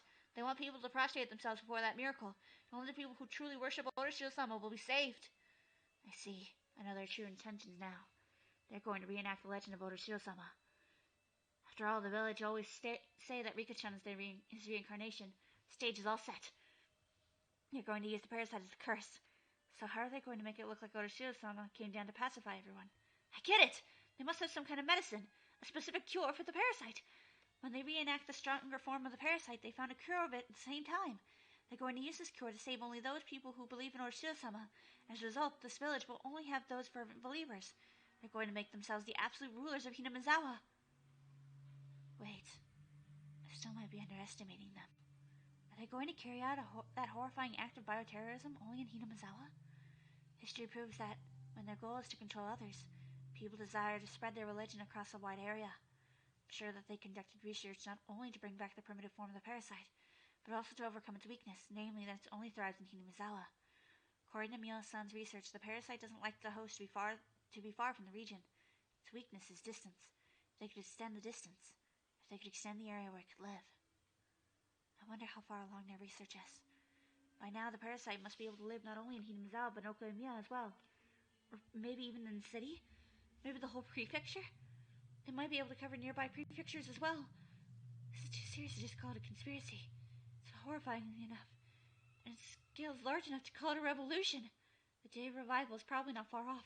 I can tell now by how they killed Miyo-san, and by the extent of their pressure they're putting on me. They're trying to get rid of the small fish bones stuck in their throat by any means, because that day is even closer. I'm the only one who can stand up against their revolution. I can't trust anybody. I think I can trust Keiichi-chan, but no one else. Mii-chan is out of the question. I can't trust Rika-chan either. Sadako-chan and Rika-chan stick together like super glue, so I can't trust Sadako-chan either. I can't trust any adults. I can't trust anybody. Nobody is on my side. I have to stand up against them alone. The clock is ticking towards the day, and the ticking noise makes me furious. How should I fight against them? What should I do? I need time to think. I need a place, a safe area where I can concentrate on thinking. Fortunately, I have such an area already. I hide out at the garbage dump. Nobody ever goes there, so it's safe. Even if they found out about that place, I'm familiar with its surroundings. I know escape routes and places where I can hide. There's a big shortcoming as a hiding place. It's not hard to imagine what it is. I don't have any stock of food there. That's why I came home. I opened one of my father's drawers and took out his cash box. The contents haven't changed since last time I looked inside. There were many new 10,000 yen bills in the cash box. I took them all. I couldn't tell how many bills there actually were, but it was about 80 of them. God damn! That should be plenty. If I obeyed them long enough to use all this money, that means I did pretty well. Plus, I might use it to buy someone off. You can never have too much money, especially in a situation like this. I didn't take the bank book. If they were waiting in ambush at the bank, I'd be done for. It's too risky to withdraw money at the bank. I grabbed my backpack, took the key from my bicycle. I put everything I think I would have convenient into that backpack. I didn't care if it got heavy. I'd choose what was necessary to carry around later at my hideout. If there ended up being something I didn't need, I could leave it there. Rena, you're getting kind of scary there, honey. I looked at the clock. It had been 30 minutes since I came home. I stayed here too long. I rushed out of the house.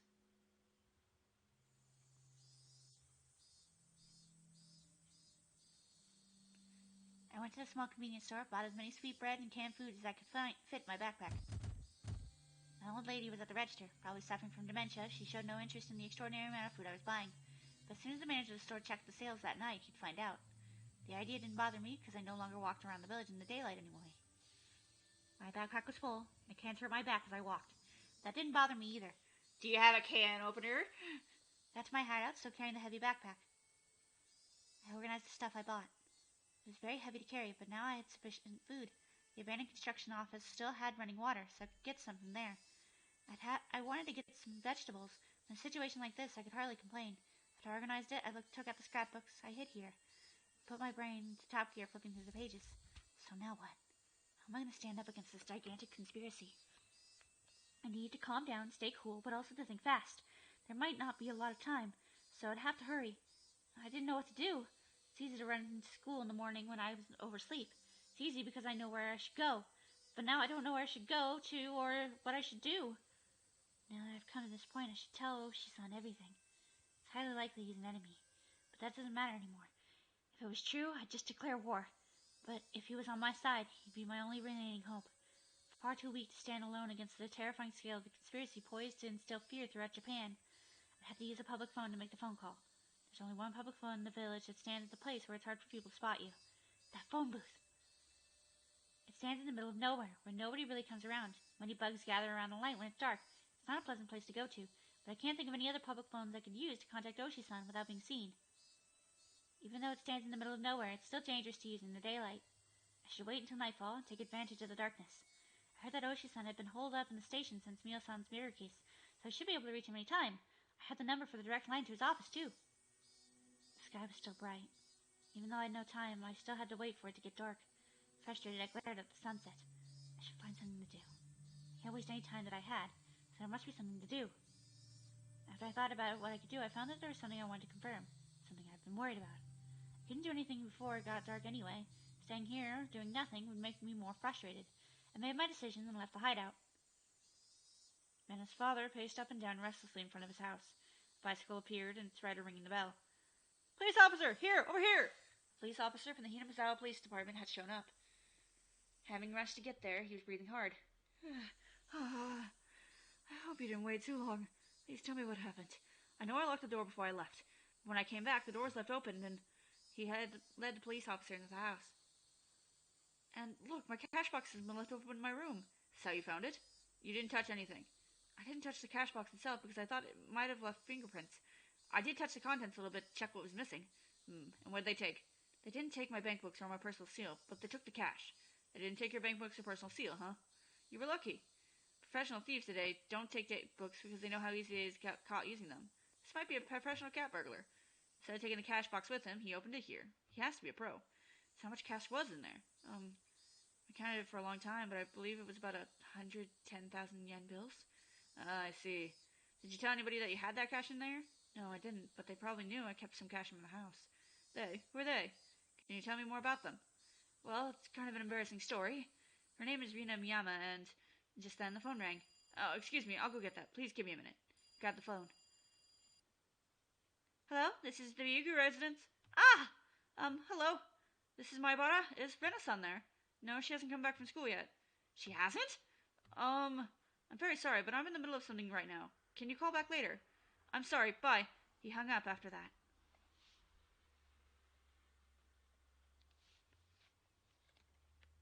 I was stunned.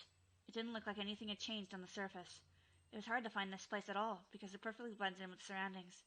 I only found this place again because I remembered that there was a tree with a big lump of wood nearby it. The place where I buried the corpses was perfectly camouflaged, as if nothing had happened. That's why at first I thought I came to the wrong place, but I could make certain once I put I stick a shovel in the ground. I should be able to tell right away whether this place was dug up before or not.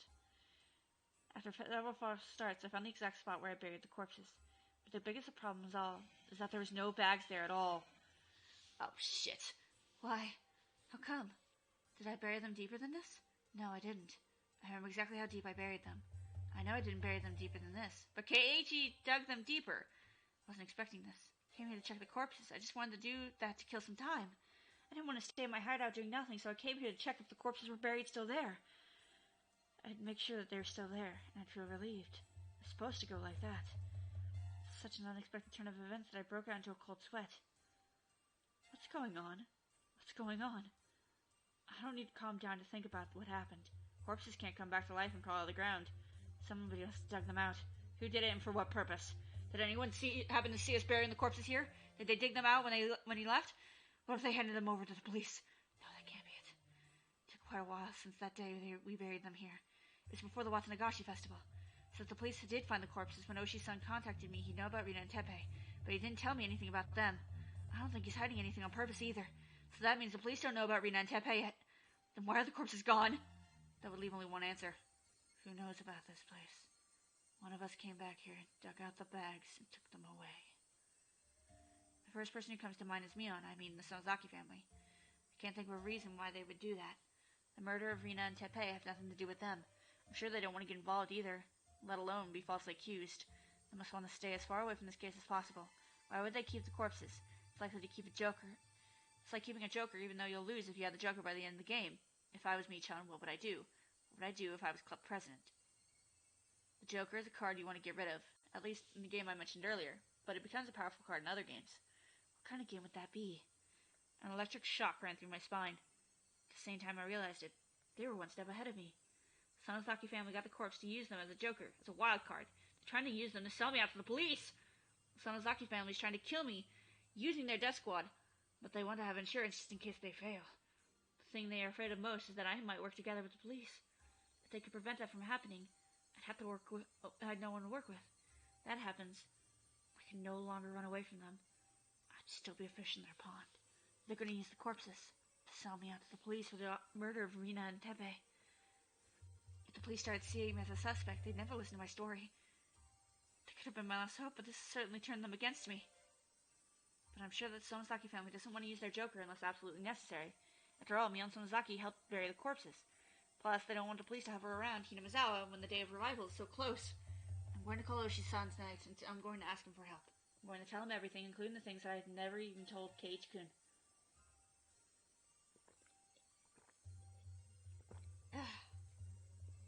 I don't know if Oshi will believe me. This is a gamble, and my chance of winning is very small. Plus, my worst enemy who has the joker, the bags with the corpses inside. I'm impressed with Mion. It's just what I'd expect from the leader of our club. This is a battle that I'm betting my life on, but to Mion this is like a board game, taking place across Hinamizawa itself. I grinned, repeating to myself that it's just a game. I put my life on the line for every club activity that we do, because I don't want to suffer the punishment. This time, it's become the literal truth. There could be only one reason why they're trying so hard to drive me into a corner. It's because they're afraid of me. I assumed I was just a little girl with no power, running about in confusion. But my enemy must not be thinking that way. If they didn't think I was a threat to them, they wouldn't be taking the risk like this to drive me into a corner. That means the scrapbox Mion-san left me must be way more dangerous to them than I think they are. I see. They have a joker. But so do I. The joker I have is so deadly and so powerful that it could break their plot into pieces. That's why they're so eager to find me. Quartered mouse really can bite a cat. I felt my fear towards my enemy fade all of a sudden. Just as I feared them, so do they fear me too. So this is an evenly matched game. I don't have as bad a hand as I thought I did. I was right to come here. I found out about the card my enemy is holding. This is a big deal. I felt myself shiver with excitement. I grinned to encourage myself. I don't need to be here any longer. They know this place. They might come here to find me. It's not safe for me to stay here for long. Rena, but Keiichi-kun dug deeper. I decided to go back to my hideout. On the way back, I passed close to my house. I noticed something different right away. I hid behind a bush and looked at the front gate of my house. My father was talking to a police officer. I strained to catch their conversation. Yes, she usually parks it there. My father pointed to a place where I usually park my bicycle. Okay. Please let us know whether your daughter comes back. We'll try to find her as well. Michan, you're good. Did you already play your joker? Mion always starts a battle by attacking without hesitation and wins. Seems like the police are already after me. My chance of being able to explain the conspiracy to Oshi was already small, but this makes it even smaller. No. That's why I'm going to talk to Oshi. He sees the Sonozaki family as his enemy. He's trying to expose everything about them before his retirement. That's why he'll be on my side. He's not going to fall for their trick. Of course, there's a very high possibility that everything's part of their trap from the very beginning. It's possible that he claims that the Sonozaki family was his enemy in order to make him believe that he's on my side. But their Joker is actually giving me hope. I gotta stop hitting that right key. If Oshi is one of them, it'd be too early to play their Joker. Oshi isn't one of them. That's why they've got the Joker, so that they can play it before I go to the police. Now wait. That might be a trick to make me think that way in order to make me trust Oshi. When Mion gives me two choices to choose from, it's usually better to choose the one I like, without thinking too much. Mion, after all, likes to guess people's intentions in order to confuse them. So when you think about the choice too much, you're already in her trap. I'm going to do as I planned. I'm going to call Oshi after it gets dark. If he's going to become my ally, we can talk about the future.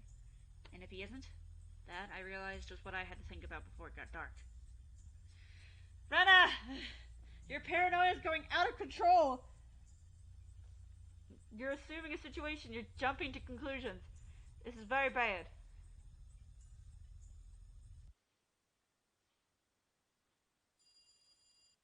The phone is ringing. No, don't worry about calling so late. I don't get paid overtime, so I'm on duty as long as I'm here. I started the conversation with an ordinary greeting to try and gauge his reaction. There's a 50-50 chance that Oshi is one of them. If he's their pawn, he'll lure me out somewhere, so he can release me, or he can ask me where the scrapbooks are. But even if he didn't, that wouldn't prove anything. It's going to be difficult to determine if he's on my side or not. I have to tell him that the scrapbooks are. Tell him about the scrapbooks no matter what. Yeah. No! Pen! My tablet pen now. My heart is beating very fast. Even if I was sure that Oshi isn't their pawn, I'd still have to make him believe such a crazy story. And I'd have to do that over the phone. Worrying won't do anything for me. This is, I know, a gamble. But I have but a small chance of winning. If I don't put my chips on the table, the game won't even start. I told you back, fuck. No. Move that. I told you a little bit about before, but I think someone is following me. Are you sure about that? Yes. I wasn't sure before. I thought it was just my imagination, but things have changed over the past few days, and now I'm certain. What do you mean things have changed? A few cars have been following me. One of them is a white van with 4 men in it. They disguise themselves as gardeners, but they're actually attack units. Attack units? You mean the Sonozaki family's death squad? Yes. I'm pretty sure that's them. They came to my school today. I managed to escape from them in time, but it was very close. But why would they do that? Do they think you're trying to snuff out their connection to Tomotake's murder? Oshi hadn't mentioned the scrapbooks yet. It sounded rather unnatural to beat around the bush by mentioning Tomotake's murder. But I haven't told him about the scrapbooks. It could be a legitimate reaction. My head is itchy. Okay. To tell the truth, I just heard some bad news. I want to confirm it a bit more before letting you know, but we did promise to share new information with each other. So this is what I heard. Seems like the Sonozaki Corps and Okiyamiya are on the move. Talking about the Sonozaki Corps? Yes. You might find it a bit of a shock. They ordered their greenhorns to find a certain person. A certain person. My heart stopped for a moment upon hearing that. Are they? It's hard to believe, but you're the person they're looking for. They're trying to find you. I just got this information, so I don't know the reason why, but they're mentioning your name. So you believe my story that my life is in danger? Yes. It matches with my information perfectly. Bigu-san, what's going on? Do you have any idea? They're really looking for the scrapbooks I have. They want to know where they are, and they believe that I'm hiding them. They must be thinking that I'll be able to hide this information in the scrapbooks forever, if they succeed in shutting my mouth. But I couldn't tell Oshi about that yet. I answered his question by asking him a question. What about you, Oshi-san? Do you have an idea? I can't think of anything. No, I'm afraid I don't. It's hard to believe that the Sonozaki Corps are using their resources to capture an individual like you, but it's true. It came from a reliable source. It might be the Sonozaki family who are after me, not just the Sonozaki Corps. It's very unusual for them to take actions like this. They only do this when one of their people runs away with their money or something like that. It's usually about some kind of trouble within the group. They've never done things like this to an honest person like you. Well, I'm honored to be the very first one, but I need you to do something other than tell me that they've never done this before. I understand, Ryugu-san. Please calm down. Isn't it your turn to be telling me something now? What do you mean? Like I said, the Sonozaki Corps don't take action like this often. They might be under some kind of misunderstanding, but still, It's very unusual that they would do something like this. Are you sure you have no idea? Could have gotten them confused about something without you knowing it. My guess is that you sniffed around the Sonozaki family and found out about a secret of theirs, or they think you did. You can't lead them to mobilize them without like that by doing nothing. What you did must have been obvious to them. Are you sure you have no idea? Is he an ally or my enemy? I still can't figure it out. That's it. Make your decision. This is it. Make your decision, Renabigu. Maybe they're after me because I have Mio-san's scrapbooks. Mio-san? Mio-takuno? Her scrapbooks? What do you mean? If he was my enemy, he wouldn't be able to hide his excitement. But his voice remained steady. It didn't sound like unusual when he said the word scrapbooks. Well, I met Mio-san at the library a few days before she was murdered. We talked and got along well, so she let me borrow some of her scrapbooks, where she wrote her studies. Scrapbooks? Studies? Yes, Mio-san is studying the history of Hinamizawa. She summed up her findings in those scrapbooks. I think when they killed Mio-san, they found out that some of her scrapbooks were missing, and also that she had given them to me. They were after the scrapbooks? Yugu-san, what in the world are you talking about? She collected all her research about Hinamizawa and its ancient past as Onigafuchi in these scrapbooks. She wrote about the origin of Otoshiro-sama's cult in them, too. The origin of the cult of Otoshiro-sama? You mean the story about the man-eating demons? Yes. In her research, she discovered a very important secret about Otoshiro-sama. The secret was extremely blasphemous to the people who worship him. I see. Those people, the most devout believers, couldn't accept the result of her research. Oh, she was taking notes. I could hear him writing something while he spoke. They killed Mio-san, and they're trying to get out her scrapbooks. They weren't sure that I had them, so they followed me to find out. But I think they changed their plans yesterday. They're now trying to kill anyone they think is suspicious. I see. That doesn't sound good at all. I'm going to arrange a security detail for you. And let me take a look at the scrapbooks, too. I might be able to find some clues about her murderer. Huh? No. I mean, they might have pawns inside the police force, so don't worry about me. I can look out for myself. Same with the scrapbooks. They're going to try and destroy them, even if they were kept at the police station. You may be right. The Sonozaki Corps is chasing after you because of an order from the head of the Sonozaki family. That means our enemy is the Sonozaki family itself.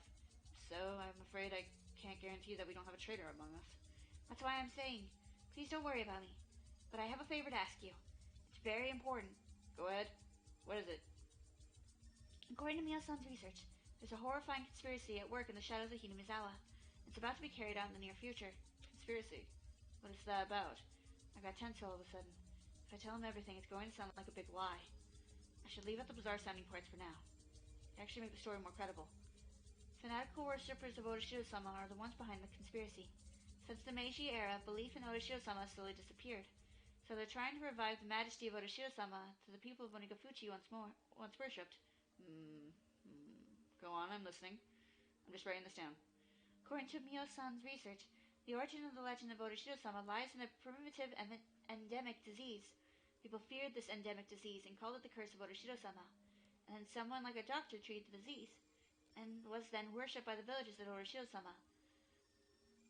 The village was then under his control. Oh, I see. It's interesting. Go on. The endemic disease was caused by a parasite unique to this region, but it became weaker with every generation. Now, it doesn't do any harm to people, as you can imagine. To them, a harmless endemic disease means no curse of Otoshiro-sama. No curse means no savior. They can't keep the sanctity of Otoshiro-sama like that. And to revive the sanctity of Otoshiro-sama means they have to revive the endemic disease, right? That's right! They want to recreate the legend of Otoshiro-sama in order to make Otoshiro-sama a deity again. That's why they're trying to create the original parasite, because it can bring back the more powerful strain of the endemic disease. The true intention of the series and the mysterious deaths was to test the results of their research. Now they finally succeeded, reenacting the maggot disease with Tomotage-san. It took them 5 years, but they managed to bring the disease back to its original power. What the hell?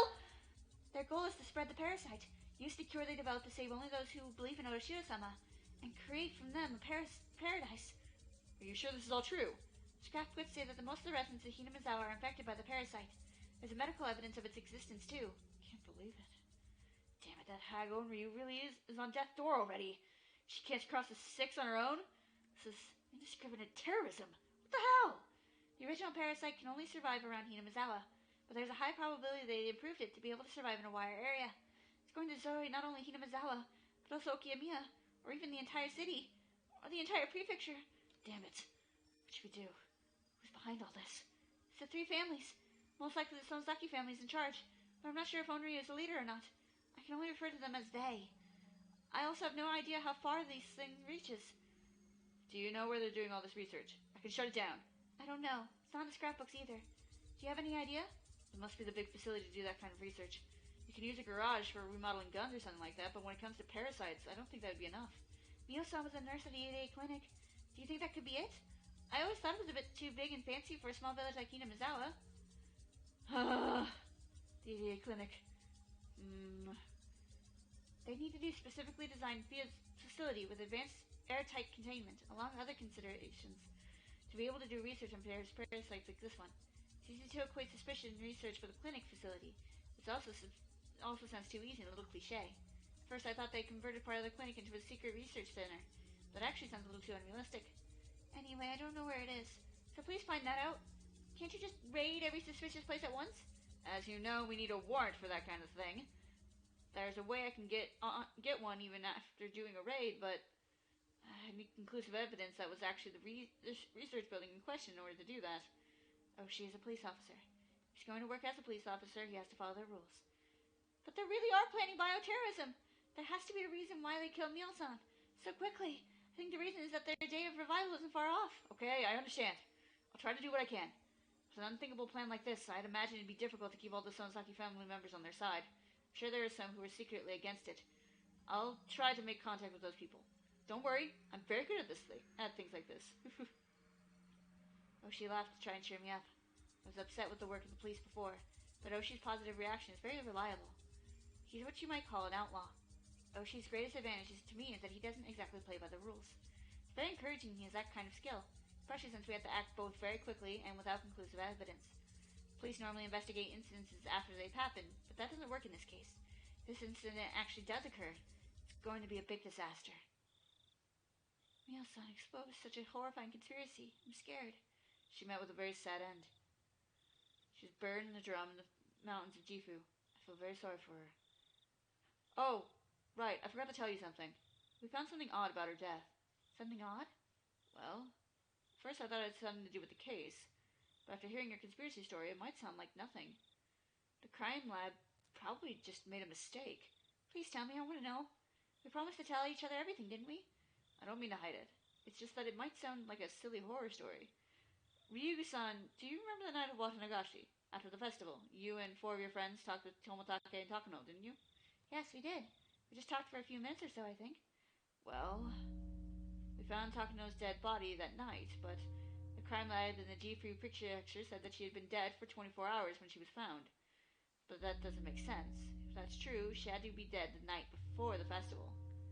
What's that supposed to mean? I'm confused. If she was found dead the night of Watanagashi, she had been dead for 24 hours. That means... dun dun dun dun dot dot dot. In short, it means she was already dead on the night of Watanagashi. So Takano, who you saw on that night, was a zombie! Got you, didn't I? Well, like I said, I think they just made a mistake. I felt my brain freezing over. Oshi laughed, saying it sounded like a horror story from a summer camp. But actually, the fact that Mio-san's time of death was off backed up her incredulous theories. I hadn't mentioned this one to Oshi or Keiichi-kun. If I did, they'd start to doubt everything else I had said. That's how absolutely unbelievable this theory is. At any rate, the mismatch with the time of Mio-san's death means a lot. What irony. Mio-san came up with the theory, and she proved it correct with her own life. No, not yet. This doesn't prove anything yet. If the theory is true, it might happen again. Oh, there's no way. It can't be true. I still can't believe it. But Oshi just said it. He said Mio-san was already dead on the night of the festival.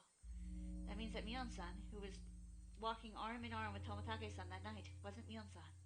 Mio-san was already dead, so that wasn't her. That means she was. I felt a new sensation, one I never felt in my life before. It wasn't an ordinary kind of dread. It was fear of the truth. No fear is worse than the fear of accepting a truth you don't want to believe. Compared to this fear, the fear of being stalked by the Sonozaki family or being burned alive in an oil drum looked silly. That's how deep a fear I felt. I felt it crawling all over my body. Ryugu-san, please listen to me. I understand you don't trust the police. It's true that the Sonozaki family has control over the entire city.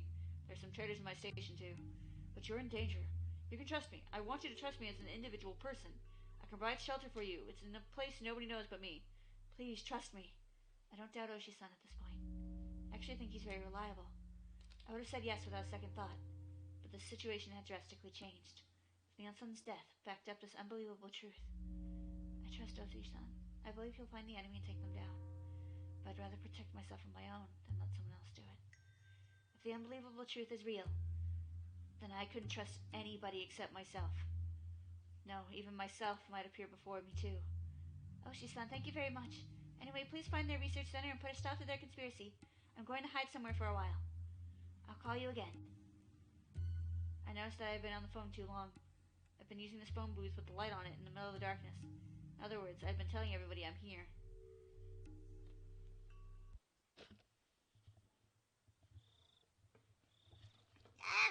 Fuck.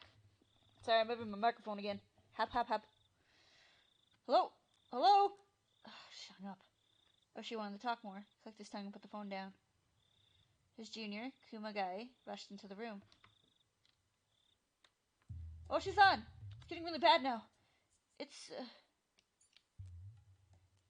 Tatsugo Kasai who gave the Sonozaki Corps the order to find Rena Ryugu. Kasai? Kane Sonozaki's right-hand man? Tatsuyoshi Kasai is a very high-ranking big shot, even among the boss's younger brothers. He used to be the boss of a subordinates branch, but after suffering a bad injury during a gang war, he stepped down, and now he served as the boss's aide. Akane Sonozaki relies especially on him, and as her right-hand man, he is still feared even now. When Kasai moves, other gang members consider it as a declaration of war. They feared him very much. He's a warrior among warriors. He's been lying low these days. He led countless numbers of gang wars. He had also the leader of the professional attack squadron that went to the U.S. to receive military training during the dam conflict. They were crazy enough to think of attacking the Ministry of Construction for real. It looks like it's causing quite an uproar among our informants, saying that Rena Ryugu must have found some kind of information that's very inconvenient for the Sonozaki Corps. I'm impressed to how the point of our informants really are. But Rena wanted to meet Kasai again, because she wanted help with Rina, and she had asked Mion, and Mion probably asked Shion, and Shion's all like, oh hey Kasai! I'm impressed to how the point our informants actually are. This is getting serious. Sato-san thinks it's a tape Onryu and the Ministry of Construction recorded during their secret negotiations. If it's true, it's going to cause quite a few deaths. It's more serious than that, Oshi's thought. If her story is true, there's a massive conspiracy. It's going to cause more than a few deaths. It might destroy the entire village or even the entire prefecture. It's going to be the biggest terrorism strike in history. Rena Ryugu's in danger. Kuma-chan, arrange an unmarked patrol car to keep watch on her house. As of today, we're going to put Rena Ryugu under our protection. She's convinced she's being threatened by the gang. I'll talk to the section manager later. Well, actually, Rena Ryugu seems to have run away from home. A police officer confirmed that a lot of money disappeared from her father's cash box. Sounds like she took it and ran away. I also had a call on a car belonging to the Sonozaki Corps parked in front of her house, too. What? Why didn't you tell me that sooner? Rena Ryugu's in great danger. She wasn't calling me from her house then.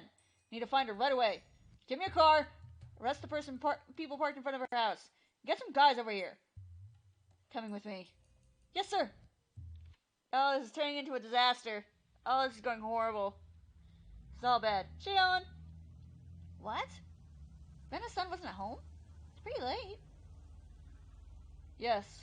I waited in front of her house for a while, but she didn't come home. Maybe she's at a friend's place. She might be at the sister's house with her other friends doing their club activities or whatever. Shion was lying on the sofa, picturing her sister and her friends fooling around and playing games like they always did. I thought so too. I stopped by Mion-san's house, but Rena wasn't there either. Mion-san was worried about her too. Oh, really? Oh, I wonder what happened to her. She might have caught by some hoodlum, though that would be unusual. I would hold my staff to look for her just in case.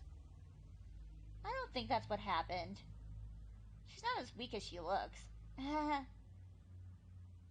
Anyway, why did she want to see me? Sai took off his jacket. She only told him to go see Rena because she said that Rena had requested to see him in person. Oh, I thought I told you. She said she found something you lost. Rena-san wanted to give it back to you in person. Hey, I guess she likes you or something. Oh, please. Anyway, I hope she's alright. Right then, the phone rang. Kasai answered it while loosening his tie. Yes.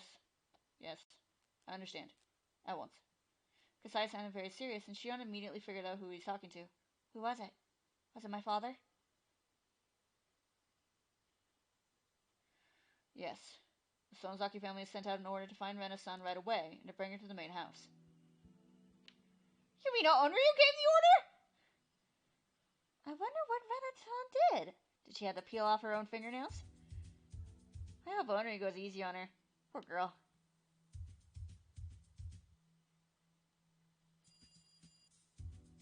Rena hasn't come home yet? No. I heard that Rena ran away from home. Hiding somewhere. Ah! Hiding somewhere? What do you mean? Also, I just got this information. Seems that the police are looking for her. What? Oh, this is turning into a grand case of fucking miscommunication! An unmarked patrol car is watching her house right now. Seems like there are several police patrol cars looking for her in the village. Uncle Kimiyoshi received a call from the police too. He's told to use the town network to find out if anybody knows where she is. Do you think they found the corpses we hid? We hid them deep in the mountains. They couldn't have found them that easily. No, it's 100% impossible. I guarantee you that. Wow, how can you be so sure? Well, to tell the truth, the Sonosaki family take care of them. They moved the backs to a secret place. Secret place? Calm down. Don't worry about it. I heard that there's a major logging project happening in the summer in the mountains when you hid the corpses, so I arranged help and took care of it. I see. You're a very reliable person when you're on my side, but you're a very scary person to have as an enemy. I recommend you never underestimate me. So it's not the corpses they're after. Then why are the police trying to find her? I don't know. But it seems that many gang members knew that Teppei Hojo and Rina Miyama were trying to blackmail the Ryu family. So that might be the reason why the police are after Rena. I don't think they consider her a suspect yet. But they probably want her as a material witness. It's the same thing. Damn it. Rena finally regained her peaceful life. I'm not going to let them ruin it. Mion, we have to help her. Of course. I already told my family in Okiyamiya to find her before the police can. You can trust the Sonozaki family. They can protect her from the police. 120% guaranteed. But just finding her isn't going to solve the problem. We have to do something clear of suspicion. I think about that after we find her. We can make as many alibis as she needs, and as many witnesses and alibis as necessary. We have good lawyers, too. We never abandon our friends when they're in trouble. That's right. We can save Rena. Damn it, I wish I could do more than depend on you, Mion. Well, don't worry about it. It's okay to let someone else handle the situation when the person is better at it. This old man will take care of everything. Also, I'll create an alibi to fool the cops watching the whole village. We'll say Rena was spotted near Gogura. The wider the search area, the fewer policemen in the area. In one place. See, that's a great idea. It's like nothing to us. We did more during the dam conflict. I'll protect Rena.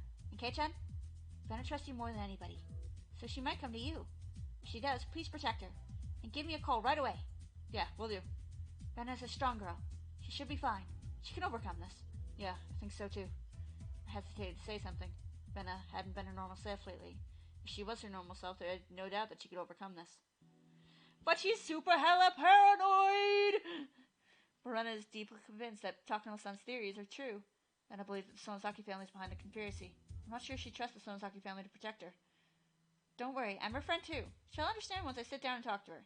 Just like Kei-chan and I cleared up our misunderstanding, I can do that with her. Yeah. I still can't believe that you believe such a crazy story, though. Well, I can't believe I did either. This is going to be the most embarrassing thing ever to happen to me in my life. I really was deeply convinced until I talked to Mion. Even after the promise of friendship we made, I doubted her. Takano-san was endowed with magic, and I think the scrapbooks she wrote also carried a spell. Scrapbooks can make any people go mad. They're forbidden scrapbooks. Nobody was supposed to read them. Rena is captivated by the power of that magic, even after Takano-san's death. I have to wake her up. I've got a really, very bad feeling about this. I'm sorry. Someone's at the door. It might be the police. I have to go now. Okay. I'll tell them that the Rena is hiding near Gogura. If they ask you something, just tell them that you don't know anything. Okay, got it. Mion waited for my answer, then hung up the phone. She hung up. I slowly started to feel like Rena was being consumed by some huge, unthinkable fate. It's not only the police I was worried about. I was also worried about Rena as ensnared by the power of Takano-san's magic. I fear that she might be suffering from incredible anxiety. Alright. Rena might be hiding at her secret base in the garbage dump. Rena once told me that she used to spend time there when Rina-san was at her house. And she told me that she hid the scrapbooks there too. If she's hiding there, she must be hungry by now. I should bring her something to eat. I went to the kitchen to look for some junk food. My mom looked confused. Mom, I'm going to go somewhere, but I'll be right back. At this time? It's late.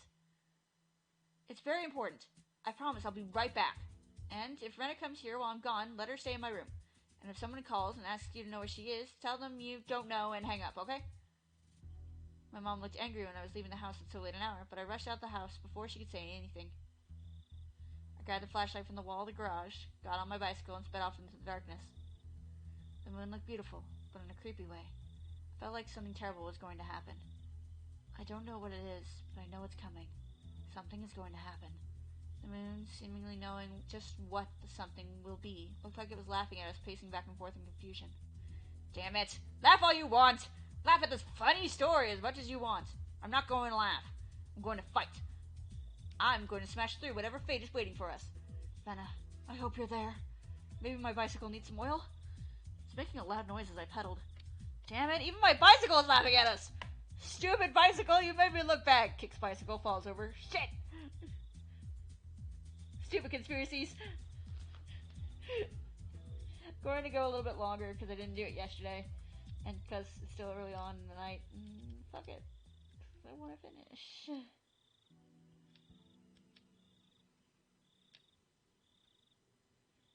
You've received other tips, the others. Village of Body Snatchers. Village of the Body Snatchers. Okay, the others.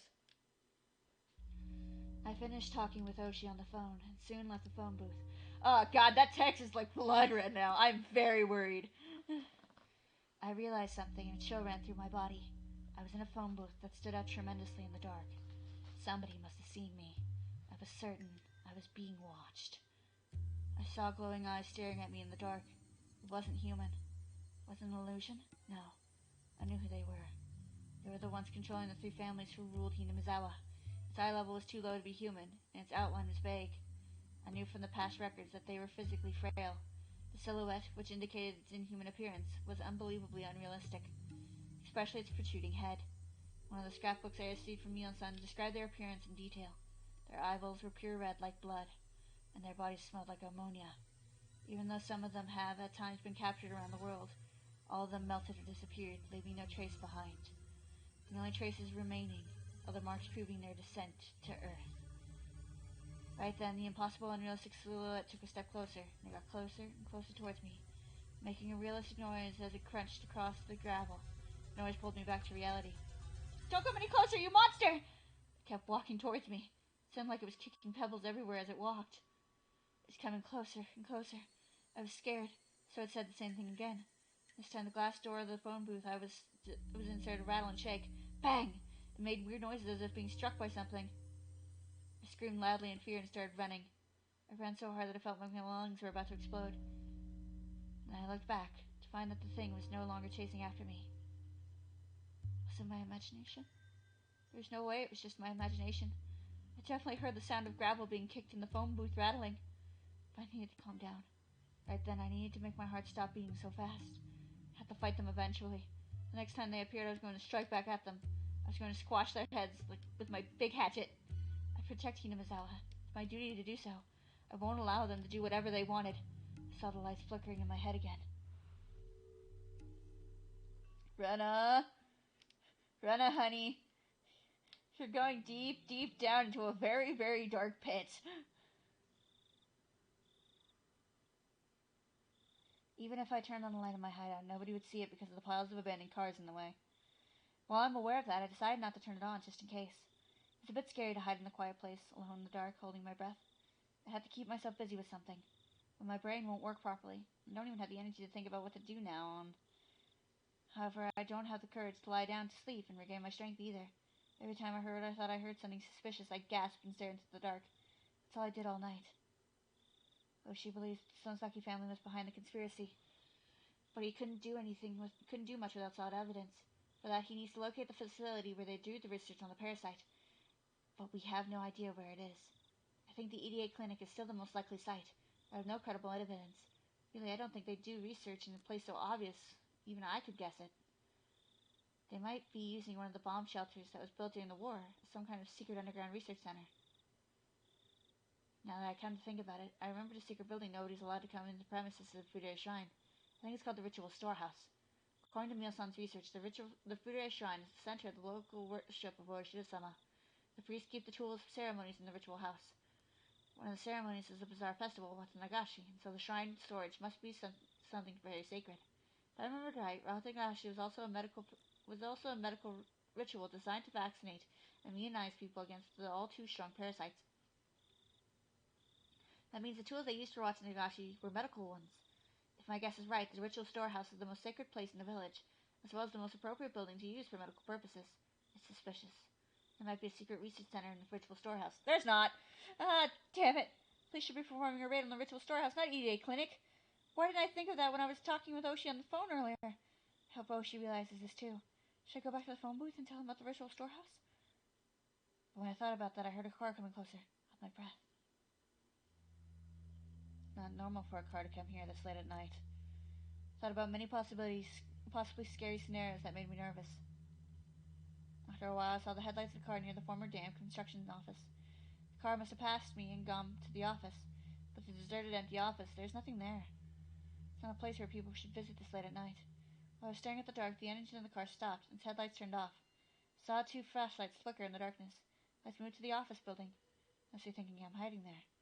I held my breath and kept watching their movements. I can't tell who they are, but I bet they're pawns in the Sonosaki family. They know I ran away from home. Must be looking for me everywhere in the village. Though I needed to conceal my breath, my face still started feeling itchy. I urged to stretch my legs. My own body infuriated me. Humidity made me sweaty all over, so the back of my knees and neck had been itchy for a while. Scratching would make me an unbelievably loud noise, so I decided not to scratch anymore. It usually doesn't make any noise when I had scratched like some mosquito bites. Probably just nervous and overreacting. It's quite the distance between me and them. I'm in the dark, holding my breath. They wouldn't notice even if I sneezed, let alone scratched myself. But I didn't want to make any noise at all, so I tried to forget the itchiness. But after all that, I ended up scratching everywhere like mad. I had to live in hiding like this for a while. I don't know how long I'd go on, but I was so nervous that even just the first sight, I needed to toughen up more so I could remain placid, even in a situation like this. I forced myself to relax, scratched my neck without hesitation, and tried to cope with the sticky sweat all over my body. I started getting hungry. My stomach growled. It's a good sign, though, since it means I'm starting to relax. I can't eat yet, though. It'd make a lot of noise. So I had to wait until they finished looking for me and went away. Go away, go away. I can eat if you go away. It seemed like the intentions I was sending out bore fruit. I stopped looking around the building. However, I must have concentrated my thoughts too strongly. They were pointing their flashlights in my direction. Did they notice me? No. Not only that, they were walking towards me. I made my body as small as possible and hid under the blanket and listened for their footsteps as carefully as I could. All the while, I heard their footsteps coming closer and closer. Since the footsteps are coming straight towards me, I must have known where I already am. I think it's scary.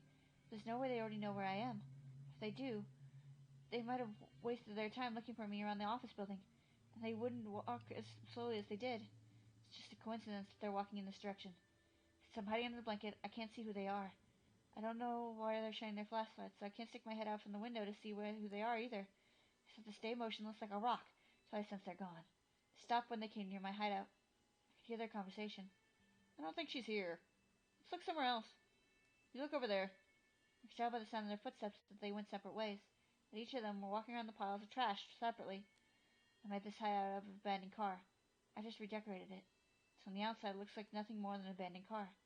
Once you look inside, you can instantly tell it's more than that. If they look inside, I'm done for. It's obvious they're looking for me.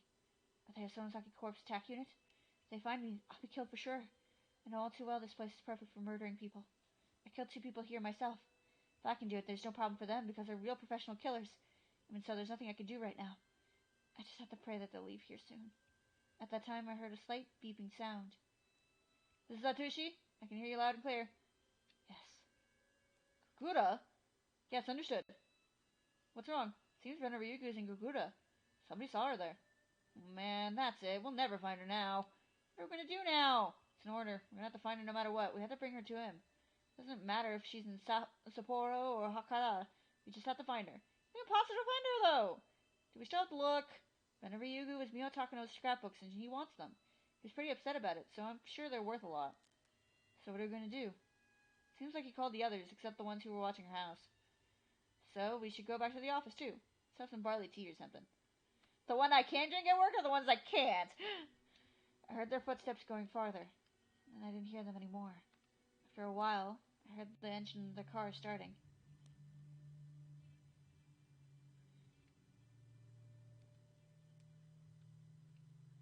finally got out from under the blanket and looked outside the car, outside the window.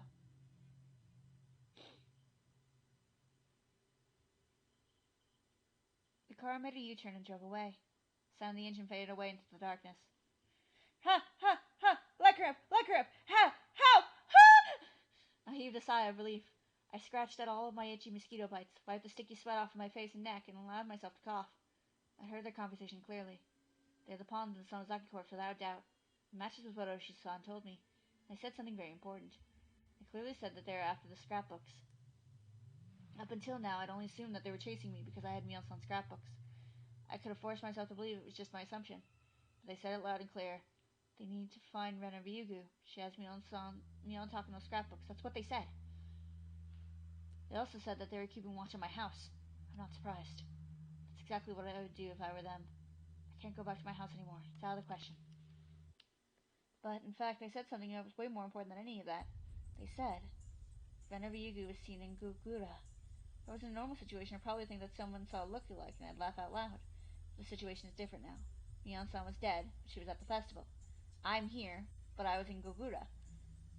Mion-san wrote about it in her scrapbooks. I didn't want to believe it. They're coming closer to me. I don't mean the Sonozaki family. Something beyond common sense is about to happen. Should I fight or should I run? I don't even know what I should do. I feel like I'm rooted to the spot with fear. Am I about to be eaten? No. I don't want to be eaten alive. I want to run away if I can't win. If I can't run, I want to fight. I want to be happy. I know I am. I'm not going to sit pretty and let them get me. But the enemy Mion-san foretold of scrapbooks is coming closer to me. It's starting to eat me up. I'm in the garbage dump alone. If I disappeared right now without anybody knowing it, the person who was in Gogura could replace me and start living my life. No one would notice the change.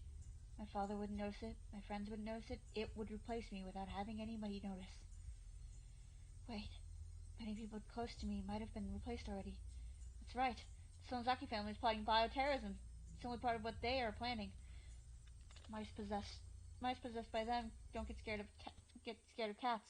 As a result, they don't run away. They'll be eaten by the cats, and they can move on to the cats' bodies. Mice only used by them for that purpose. It's not referring to them as parasites. Yes, or to help them achieve their purpose. I'm not yawning because I'm bored of the story. I'm just very tired. Same thing goes for the Sonozaki family. They think they're doing things by their own will, but they're just helping them without realizing it. That's exactly how they lived since long ago, beginning the parasite. We're nothing but a bunch of mice to them. Most mice are stupid. They won't even notice their existence. They keep them to achieve their purpose, thinking that they are living their lives by their own will. Very rarely a mouse with wits is born.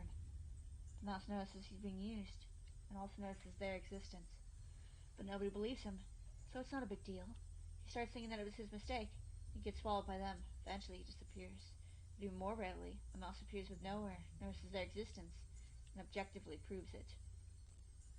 That mouse is Mion Takano-san. To them, this mouse was rare and very dangerous existence. That's why they resorted to unbelievable, bold, and violent methods to try and eliminate the mouse when it appeared.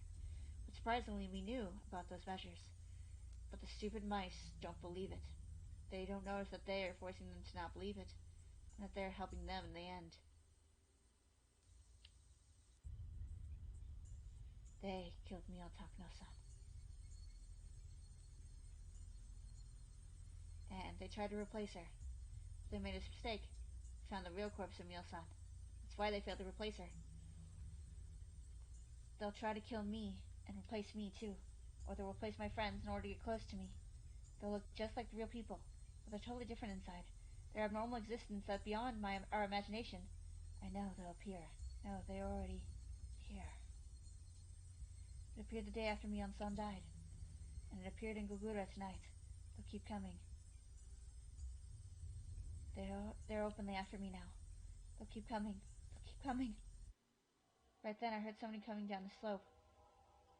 I concealed my presence again and looked up the direction where the footsteps were coming from. I could see one flashlight. It looked like there was only one person now. Who is it? It's late at night. Its shadow is very small. I could tell it isn't an adult. I felt a chill run through my body. It shined a flashlight towards my hideout, and its footsteps were coming straight towards me. It's different from the other guys earlier. I could tell by the sound of the footstep that it knows I'm hiding in here for sure. No, it's just a big coincidence. I should just conceal myself again. I can make it through this again. I made it through it last time. I need to hide. I need to hide. I pulled the blanket over myself, made myself as small as possible, and kept telling myself that I was a stone. But the footsteps kept coming closer and closer, and it knocked on the door of my hideout. I opened my eyes wide, broke out in a nervous sweat. Not wanting to believe the sound I heard was a knock, my mind went completely blank. But it knocked on the door again. I could feel a light shining on the blanket.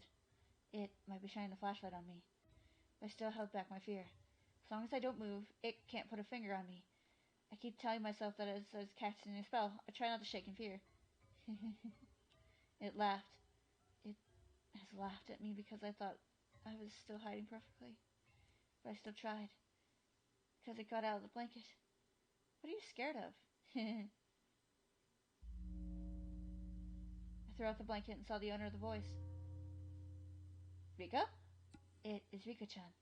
Now why is she here? Why did she come here to see me? I don't understand why she came all the way here alone late at night. I realized all of a sudden, she looks just like Rika-chan on the outside. But she's not her. It is just copying her appearance. It came to Mio-san, to me, and to Rika-chan. I decided to talk aggressively on purpose in order to work up courage before my fear crushed me down. Is that you, Rika-chan? Meep. Who else do I look like? It answers just like Rika-chan, I know. But I know it's not Rika-chan. Rika-chan won't come to a place like this so late at night. I know who you are. I know you're not Rika-chan. I'm afraid you can't deceive me like you can the others. Even though you look like her, I know you're not Rika-chan. You're not my friend, Rika Fude. Who are you? Rika looked stunned for a while. She looked like she didn't understand what I was talking about. But she pretended like that for too long. She really didn't know what I was talking about. She wouldn't be able to stand there in silence for too long, but she kept quiet. And she finally showed her true character.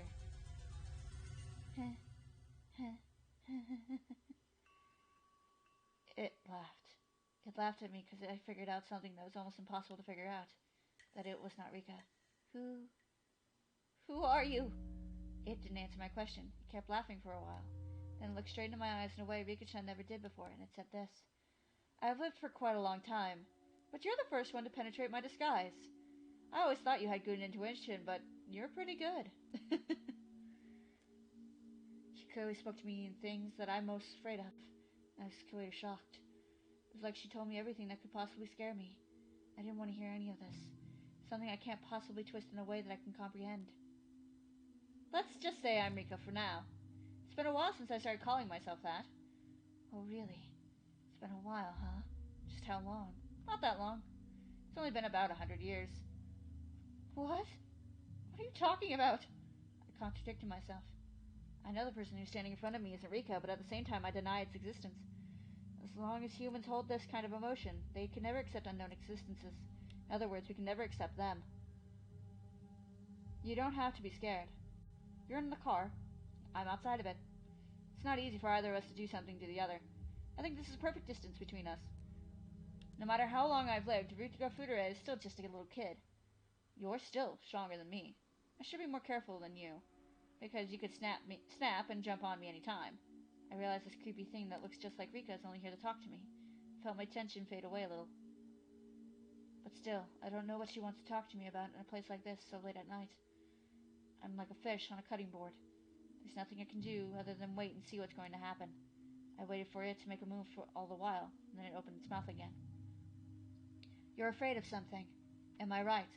It uses sarcasm. Rika-chan's cute face looked uglier than ever when it smiled. I held back my fear and tried to reply firmly. Yes, thanks to you. So, what are you afraid of? You should know that better than anybody else. It told me earlier that we were safe from each other because one was in the car and the other was standing outside. It's obvious that I'm the one being driven into a corner. While I'm talking to it, I could be surrounded by its minions. I got scared and tried to listen to the sounds of my surroundings carefully. Don't be scared. I came here to help you. Came here to help me? Oh, really? I wonder how you're going to do that. You're just sick at the moment. You need medicine, that's all. Would you be interested if I told you I brought it along? Medicine? It puts its hand in its pocket and took out a small case. It opened the case and showed me what was inside. What was inside there made me gasp in surprise. A syringe? It's not normal for a person to carry around a syringe. I have no idea what's going on. But what Rika-chan is holding in her hand is a syringe. There's no way I can twist that fact around. That's right. The contents of the syringe are going to help you get better. Help me get better? Huh? I know what it is! It's the drug that killed Toмотake-san! It's the parasite at its full strength! It'll give me the maggot disease! This is a different drug from the one that was used on Toмотake. I promise. It giggled. It isn't the giggling that scared me. I'm scared that it admitted the cause of Toмотake-san's death so easily. Also admitted the direct cause of the maggot disease that Toмотake-san died from. I know you're going to kill me the same way he died. And then the Rena and Gogura is going to replace me. Problem solved, right? I'm not going to let you give me that shot. Well, I knew you would say that. The syringe looks very suspicious, of course. You're smarter than I thought. So what now? Are you going to gang up on me and give me the shot like you did to Toмотake-san? Tomatake's autopsy report said that he had bruises on his body that proved that he was fighting against several people right before he died. That means that they've ganged up on him and given him the shot against his own will. I'd like to give you the injection by force, but it never really works. So I gave up on doing that. I decided to let you choose to take it yourself. Are you kidding me? I don't want to take that creepy shot. I thought about it many times. I thought about how I could make you take the injection. I can't force you to take it. I can't make you to agree to take it either. Then that leaves me with only one choice. I have to let you choose to take it. You should know my answer already. I'm not going to walk into the Tanabe's trap. Well, that's what I thought you'd say. I didn't expect you to choose to take it anyway. It heaved a sigh, made a gesture as if mocking me, and smiled bitterly. Looked as if it was saying that I'm a lower animal, that I can't understand it's being given a chance of salvation. I kind of want to say I'll take the shot out on a dare, but I know that's exactly what it is intending to do. Go back to your home and tell your friends that you failed to give me the shot. I'm not going to let you beat me. I'm going to fight till the end. And I'm going to seize the 1% chance of winning. And I'm going to destroy all of you. I see. Then you should try to do that. This world is going to end soon anyway. End soon? It has nothing to do with you. A frog sitting in a well doesn't need to have an interest in the world outside, does it? In this stage of the game, it said something very dubious. I tried hard to understand what this horrifying creature was trying to say. What are you going to do to me? Nothing. Do whatever you want. What? It's almost too easy. As far as I know, do whatever you want means ignorance or release when your enemy says it's you. At the very least, it isn't a bad thing. Or does it have another meaning? In that way, I overinterpreted the meaning of the sentence, and it said it again. Do whatever you want. I'm not interested in this Ren-Ryugu anymore. I'm going to try and get along with the next Ren-Ryugu. I have to pray that the next Ren-Ryugu doesn't have such good intuition. I was scared of it, like I had been scared of a judge handing down the death sentence. I used to try really hard to fix things every time a little problem occurred, but I got tired of it. I'm not interested in this Hinamizawa anymore. I'm going to find the next Hinamizawa, but you only have this one, so I hope you live as best you can. It was telling me scary things one after the other. This is obviously a warning of Hinamizawa's destruction. It means the climax is coming soon. They have already prepared another Rena.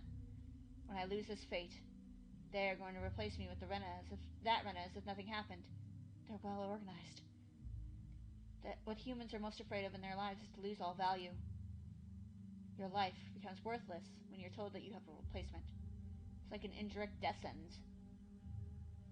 It closed the syringe case and put it back in its pocket. It turned around and started climbing up the slope. At the top, it looked back and spoke without as much of an evil smile. Well, goodbye, this Ren-Ryugu. I hope I can get along with the next Ren-Ryugu. I shouldn't worry, because I usually do get along with them. I'm not going to let you replace me with this next Ren-Ryugu. I'm the only Ren-Ryugu. I'm not going to let you do it. Never. Ever. I wonder if my scream had reached it. It looked at me coldly. It looked at me as if I was just an image of the past on a TV screen. It's fun to have a conversation like this once in a while, huh?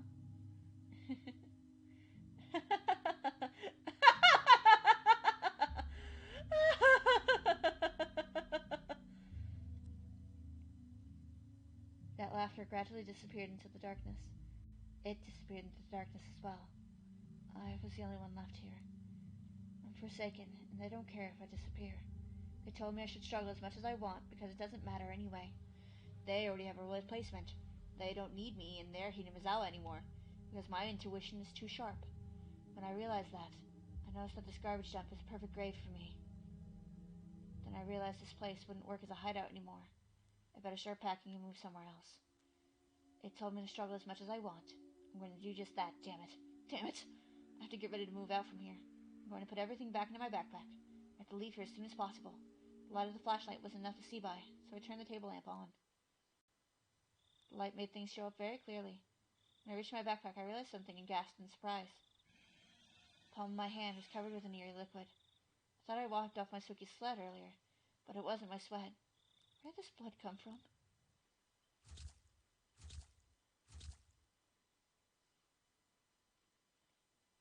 I realized it right away. I was scratching the mosquito bites at my neck earlier. I scratched them until it bled. I noticed that I remember the sensation, a mixture of pain and itchiness. I felt something moving near the wound on my neck, so I scratched it again to get rid of whatever it was. My hand got sticky and wet again. I couldn't see what the things are because I don't have a mirror, but I know. They're already spreading through my entire body. This is the itchiness in my arms and the back of my knees. If I had never experienced this before, I think I had gotten bitten by a bad bug or something. But unfortunately, I know what's causing this itchiness. Why? Why? I said it with such hatred. Why now? Why here? It's the maggot disease, without a doubt. If I cut the veins in my arms, the dusky, red, gross things will flow out. But it's impossible. I didn't get any suspicious thoughts. But it doesn't have to be a shot. I might have put the drug in my food. I might have eaten it without noticing. I didn't think they could put it in my food in my house. But I used to share my lunch with my friends at school. They might have put it in the lunches. That Rika, who visited me just earlier, was shining that flashlight on me. She knew I was scratching my neck so hard it bled. Nevertheless, she acted like there was nothing wrong, and she told me that I wouldn't last long. Now I know why she was laughing at me in a sarcastic way. She knew I wouldn't have much time left. It itches very badly, but I can't scratch. The more I scratch, the itchier it gets. I'm not going to do the same thing Tomotage-san did. Damn it, damn it, damn it! The itchiness might be temporary. It might actually get worse. I don't know if it's going to stop soon, or if it's going to last until I die from it. I don't know anything anymore. I just have to endure the itchiness. I wiped the blood on my neck with a towel, clenched my teeth, and tried to erase the desire to scratch my neck. The wound was throbbing. I wanted to scratch it so badly, but I couldn't do that. I forced back the desire and biting the end of the towel. I scratched another part of my body really hard in order to forget the itchiness on my neck, but it didn't really work. I just prayed for the itchiness to go away, closed my eyes, and fought back the desire. It seemed to be the best way. I let my mind go blank, breathing hard for a while. I felt the itchiness got a little bit better. I took a deep breath and immediately started panicking. Staying here is more dangerous than the itchiness. I have to leave here as soon as possible. I felt it while packing my stuff. I felt the end coming closer. The end that Rika told me about earlier. I assumed I could live until the end, but I might have been wrong. I might follow the same path Tomotage-san took, way before the end comes. I was sweating like crazy and I felt so nasty.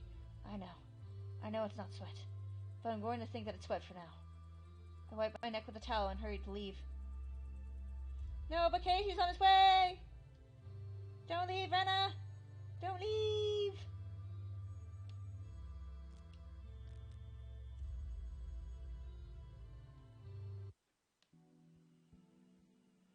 This area has no streetlights, so I was scared to run fast when I could barely see. The moon lit up the sky, but not my steps. The only light I had to see was with my flashlight. The light was very weak. All I could see was the flat gravel road before me. Anything the flashlight couldn't reach was in total darkness. The exposition often used in novels, pitch black, wouldn't be inappropriate. I might trip over an empty can or a rock any time. Not wanting to fall, I used the flashlight on its maximum extent to watch my step, but I was still just a bit nervous. I started running slower and slower until I was just walking briskly. Did I just stop running because I was afraid of tripping in the dark? No, I usually run around without watching my step during the day. I run around with Ren and me on all the time. Even if I can see what's underfoot, I don't pay any attention. I don't think I might trip. I just keep running around without a care. Renna might be feeling the same way I am right now. For Renna, the light in which she illuminates the darkness of her suspicion is too weak. And the darkness of delusions she so deeply believes in is getting darker and darker. That's why she's scared to even walk on the same roads she always used to take. She fell for the contents of those ridiculous scrapbooks. People might laugh at her for that. Those scrapbooks aren't normal. They manipulate their readers' hearts, and with evil intent, take advantage of their vulnerabilities. That evil intent captured my heart for one night. That's why I know how evil they are. They're just urban legends, like the prophecies of Notre Dame or the Purple Mirror. Purple Mirror? The fuck is that? They're a bunch of feasible lies, and when you hear them at first, you think they're too stupid to believe, but once you fall for it, it's hard to get them out of your mind for some reason. It'll be the year 1999 in less than 20 years. Everybody knows about the prophecy of the world that's come to an end in July of 1999. There's even some TV shows about it too, who irresponsibly fan people's fears. Some people take it seriously. Most people think that the prophecy means that the outbreak of nuclear war. Some of them are making shelters in their backyard. Some of them are talking about freezing themselves by 1999 so that they won't be exposed to radiation, only waking up after it's gone. Those people are completely serious about it. When you think about it rationally, it's impossible that there will be another outbreak of nuclear war in 1999. It's true that the Cold War makes us think that the final war will break out any time, but both powers are actually pointing their nuclear missiles at each other, and they know there's nothing to gain from either of them to start a nuclear war. The Soviets might still do it. The Soviets would destroy the world if it meant eradicating liberalism. But that delusion that the Soviets might do it could be a nasty, neatly splat for the way Takano-san uses the Sonzaki family in her scrapbooks. When people create a large-scale delusion like prophecies above, they always use an incomprehensible, unknown enemy such as the Soviet Union, Nazi Germany, or aliens. Then they say something like, "You never know, they might do things like that," to try and increase the credibility of their delusions without any evidence whatsoever. What did Takano-san know about the Sonzaki family? Nothing. All she did was use the history of Onigafuchi and say that the Sonzaki family is still working behind the scenes, plotting a horrifying conspiracy. It's just like one of those large-scale prophecies. It's nothing but just a stupid story like that one, about Nazi Germany that said that Hitler is still alive and lives in an underground complex somewhere in the South Pole, continuing his plot to conquer the world. I've never heard that conspiracy, but that is hilarious and also impossible. Rena usually doesn't believe that in stupid stories like that, but it was just bad timing, I suppose. It was right after she killed Rina, Mamiya, and Teppei Hojo, and was caught by us. She was in a state of panic when she heard the story. We were waiting for her to recover from that shock, but before she did and regained her strength of heart, a poison got into her and spread all throughout her body. When you're sick and you have a weakened immune system, it's easy to get another disease. It's just like that. That's it. Rena's just sick right now. When you're very sick, in bed with a high fever, you sometimes feel like you might die from it. Most of the time, you're just overreacting. You get better soon after you take your medicine and eat healthy food and sleep a lot. That's how she is right now. She caught a mental cold, that's all. She needs to get better soon or she might get caught by the police. I passed several patrol cars on my way. I hit every time I saw one, since I didn't want to be questioned. I probably passed by them twice. When I came closer to Rena's house, I saw a car parked near the gate. It's obviously watching her house, trying to capture her when she arrived home. Nana ordered the Sonzaki family to find Rena to protect her from the police. Honestly, I'm not sure if they can. After all, Rena believes that the Sonzaki family is after her. But if they don't find her, the police will eventually. If that happens, all of us who helped her bury the corpses will be caught by the police in the end. I don't know how or why the police came to suspect her. I think they have some circumstantial evidence. I don't think they know she did it for sure. But since they're looking everywhere for her now, there must be some kind of reliable evidence. Rena, come on. I don't have time to play around with Takano-san's scrapbooks right now. The police are after you. It was so dark I couldn't be sure if she was down there. But I made up my mind and head down the slope, carefully shining my flashlight to light my way. I wanted to loudly call out Rena's name, but there might be some policemen nearby looking for her. I walked around the trash pile, and then I saw a light. It was Rena. I ran towards her hideout, kicking aside the trash in my way. Rena was standing right in front of her hideout, holding a hatchet. I couldn't blame her. She must have noticed all the noise I made coming down the slope. Rena, it's me. Keiichi-kun? I sure have a lot of visitors today. Who else is here? I shone my flashlight around, but I didn't see anybody else. I'm leaving, because it's not safe here anymore. I don't want you to know where I'm going, so please don't follow me. Rena? What happened to your neck? You're bleeding. I'm okay. They might come back again, though. Rena's neck was all red. Looked like she had some bit of skin disease on her neck. She probably couldn't bear the itchiness and scratched at it really hard. You need to do more than just wipe at it with a towel. Come to my house. You need to clean it up. Don't worry about it. It isn't an injury, and it's too late anyway. Too late? What do you mean? They must have put the drug in my food without me realizing. It's a drug that killed Tomotake-san. They probably used a syringe to inject him with the drug, but they changed their methods this time. I think they put it in somebody's lunch. You remember Michan gave me a piece of her omelet to everybody the other day at lunch, don't you? She must have put it in the omelet. She's smart. She's a slow-acting drug this time. Damn it! Rena kicked the dirt with hatred. She was almost literally kicking Mion's goodwill to the curb. Hey, Rena, are you seriously saying that Mion would do such a thing? Rena looked stunned. She stared straight at me. And there was a slight accusation in her eyes. I could tell by looking into her eyes that she wants to say, "What are you talking about? I already told you that the Sonozaki family is the mastermind behind the conspiracies. First of all, Mion didn't give out her omelet to everybody that day. Mion cut her omelet into 5 pieces, and she told us to take one if we wanted. Then I took the end piece of the omelet before anybody else took one. She said it looked cute, and ate it right there." "No, that's not what happened. Michan tried to make me eat the omelet because she put a drug in it." "Rena, stop interpreting everything so conveniently. Mion just put the 5 pieces of the omelet on the lid of her lunchbox." "No, she didn't. She gave out each piece to every one of us." "Rena, think about it. Have we ever done anything like that before? We usually take whatever we like from someone else's lunch. Nobody's ever said anything like that. This is your piece, so take this. Or this is her piece, so don't take that, you know?" She looked at me with that accusation in her eyes. To Rena, everything that comes out of my mouth might sound like a lie. To her, it's the fact that she was poisoned. She knows for sure that the drug was in the omelet. That's why she's contradicting me, because I said something different. I didn't come here to make her mad.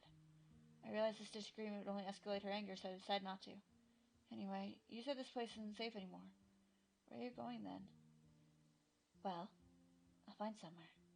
It's not that easy to find a place to sleep. Why don't you come to my house?" "I appreciate your offer, but I can't do that. The Sonozaki family's looking for me everywhere in the village. I don't think you'd betray me, but I don't think you can hide me from them either. It's not the Sonozaki family looking for you. It's the police." "Why?" "Oshi is on my side. I told him to leave me alone. I don't think he's looking for me. I think they know that you killed Rina and Tepe." "Oh, I see." I was relieved that we were finally on the same page, but I realized I was wrong right away, and she laughed in self-derision. "Do you know how the police found out that I killed them?" "No, I have no idea. Nobody saw her killing them. Nobody saw us burying the corpses. We buried them deep in the mountains, and we camouflaged the spot perfectly. Plus, Mion moved them to a secret place afterwards, so it's impossible that the corpses would be found." "I went there this evening. I went there to check the spot where we buried them. Guess what I found?" "Ah, this didn't sound good. Of course, Rena had no idea that Mion took care of the corpses. She'd think that the corpses were still buried there." "They weren't there.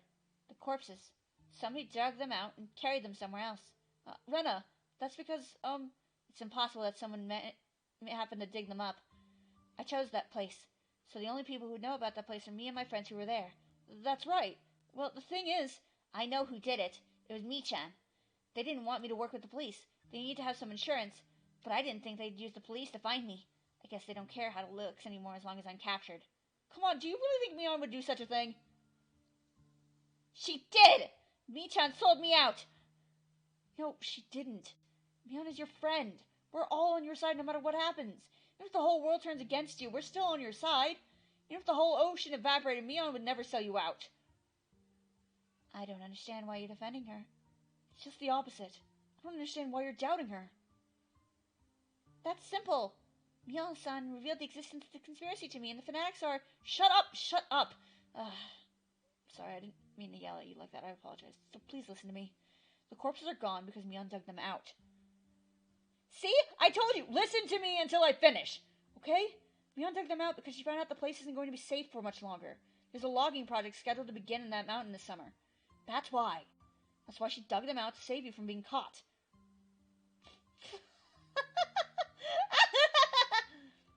Rena laughed at me like I was stupid or something. I could tell she didn't understand anything I was saying. "Don't you get it? Michan made that up. She just wants to look good when you're around. She's such a dirty bitch." "Hey, then what was she supposed to do?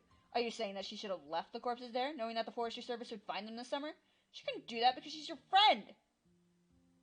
"Why can't you understand that Michan made everything up, including the logging project? You're the one who doesn't understand anything!" After I yelled at her, she gave me an icy look. She stared into my eyes, as if trying to find out if I came here for... "I came here to wake you up. You're possessed by an impossible delusion because of Takano-san's scrapbooks. At first I thought it was interesting, but this is getting way out of hand. You know why? Because they're making you sick." The girl who looked just like Rika-chan told me the same thing. You're actually right about that. I mean, I do have the maggot disease, so... No, you don't understand! Listen to me very carefully. You need to lie down and rest for a while, okay? It'll be a lot safer to stay at Mion's house. She can protect you from the police, but if you don't trust her, you can stay at my place. Either way, it's not good for you to stay somewhere uncomfortable like this. Let's just go to my house for now. We'll have some cold tea together. It'll cool your fever down, and then you'll realize how crazy all this is. What are you talking about, Keiichi-kun? Are you saying that I'm crazy? I'm not crazy, you are. You don't know it, but you're just being controlled by the parasite. Keiichi-kun, you think you're nothing to do with it, but you're the one of the victims. You just don't realize it. I'm not blaming you for that. I can save you. I can save everybody. So please, just trust me for now. You think we're all crazy. You think everyone's in the village is crazy, and you're not. Is that what you're saying? It might even be spreading out outside of Hinamizawa. It might already be spreading as far as Shishimon City, or to the entire prefecture. I really am the only one who isn't crazy. I know that thanks to Mion-san's scrapbooks. I thought you understood that too. Wait a second, Rena, you're saying everybody in the world is crazy except you. That's the same thing as saying you're the only one who's crazy. The world hasn't changed. Nobody's crazy. Nobody is your enemy. If you ask me, it's crazy to believe that you're the only one in the world who isn't crazy, and that everybody in the world is your enemy. In short, your only enemy is yourself. I feel sorry for you, Keiichi-kun, but it's okay. It's not that easy to accept the fact that Mion's undiscovered, even if she wasn't sure about them. So I understand if you can't accept the truth. That's why I'm going to fight. I'm going to fight to save everybody. I'll beat them down and make them stop controlling you. Rena, that's stupid. That's just idiotic. You feel sorry for me? You're stupid. Why don't you understand? Why do you still believe a stupid, crazy story like this? You're just interpreting everything to suit your convenience. They have replacements for Mio-san, Rika-chan, and me. They're going to replace me after I'm killed. What? Replacements? Are you seriously saying that? You know what? I'm going to tell you the truth. I haven't told you about this yet. The true identity of the parasite is aliens. Aliens? Yes. Otoshiro-sama is also an alien. The description of it descending in the sky matches the alien theories from all over the world. Whenever a great civilization flourished, it's always aliens who accomplished it. They have advanced technology. They came to Earth to help mature humans evolve. Hey, wait just a minute. You must be kidding, right, Rena? The parasite theory was interesting, but aliens? Come on, that's just nonsense. But Rena believes this theory so seriously. She feels sorry for me because I can't accept it. They've been controlling the community by living as parasites in human bodies, but sometimes someone with sharp intuition comes along and tries to reveal the truth. It's not aliens! I can't believe Rena is just the epitome of that fucking aliens picture from the History Channel. That one guy is just aliens. And they get rid of them in order to maintain their control of the community. They sometimes kidnap these people with sharp intuition and put pieces of metal in their body to gain control over them. That doesn't work. They replace those bodies with their copies. They made a copy of Mio-san. They made a copy of me, too. Rika-chan's copy just came a few minutes ago. I talked to it. It admitted that it came from space. She never admitted that, but okay. It told me that the end of the world is coming soon, and it laughed at me, said I should struggle as much as I want. Another episode of Ancient Aliens. I'm not going to let them domesticate our species. I'll never, ever... You're so stupid. I stepped towards Rena and I slapped her in the face. I was hoping it would turn her to her sanity. Wake up! Rena, did you forget? It happened here. Fucking listen to me, you crazy bitch. Just a few days ago, we all took each other's hands here, didn't we? And we promised we'd be a family made of friends forever. Rena played with her wrist. She didn't interrupt, so I continued. If you're seriously saying that aliens are controlling the Earth, I'll believe you. Even if everybody in this world won't, I'll believe you, because I'm your friend. You're so stupid! No, you. Because I'm your friend, and I'll be on your side no matter what. But I want you to listen to me, too. I want you to listen to me because I'm your friend. Takano-san made up all those stories in the scrapbooks. It's true. Takano-san's an occult maniac. She enjoyed interpreting the old histories of Hinamizawa any way she wanted. She made up ridiculous stories out of it, and she read them for people for fun. So the parasite story isn't the only one she made up. There's stories about UFOs, some kind of creatures from the underworld, and many other things. So the one you read in the scrapbooks was just a new story she made up recently. Don't you remember how she liked to make fun of people? She was just making fun of you because you took her story seriously. It was just a story made up. Why was she killed? Her autopsy reports she had been dead for 24 hours when she was found. But she was there at the festival. Why? How are you going to explain the cause of Tomotake-san's death? What about the Sonozaki family? What about the legend of Hinamizawa? What about Orishiro-sama and Rika-chan? Are you saying everything is made up? Are you saying that the whole world is lying to us? Stop making connections between everything. It's a typical symptom of paranoia. Don't think so hard. You're just tired. That's why you need to rest. All I'm going to do is offer you a place to relax, a bed and food.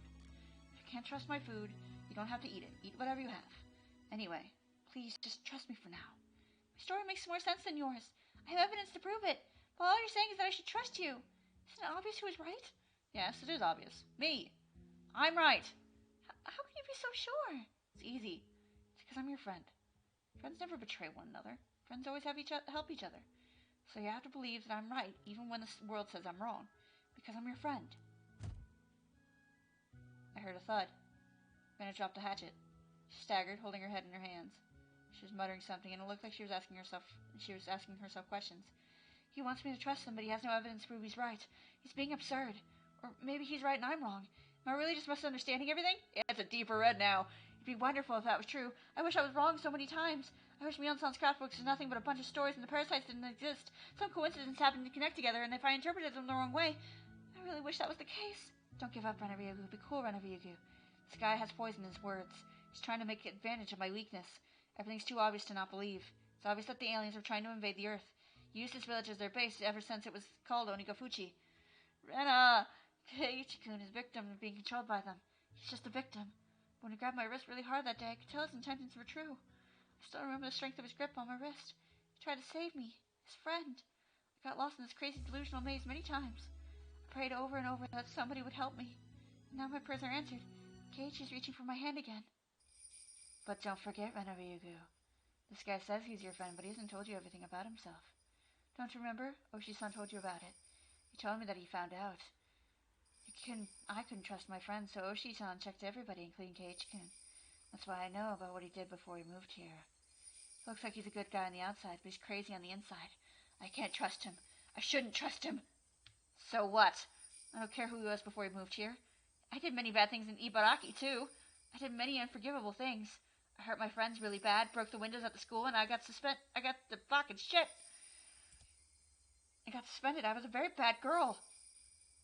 Yet, did he treat me differently because of that? No, he didn't. Renaryugu is Renaryugu.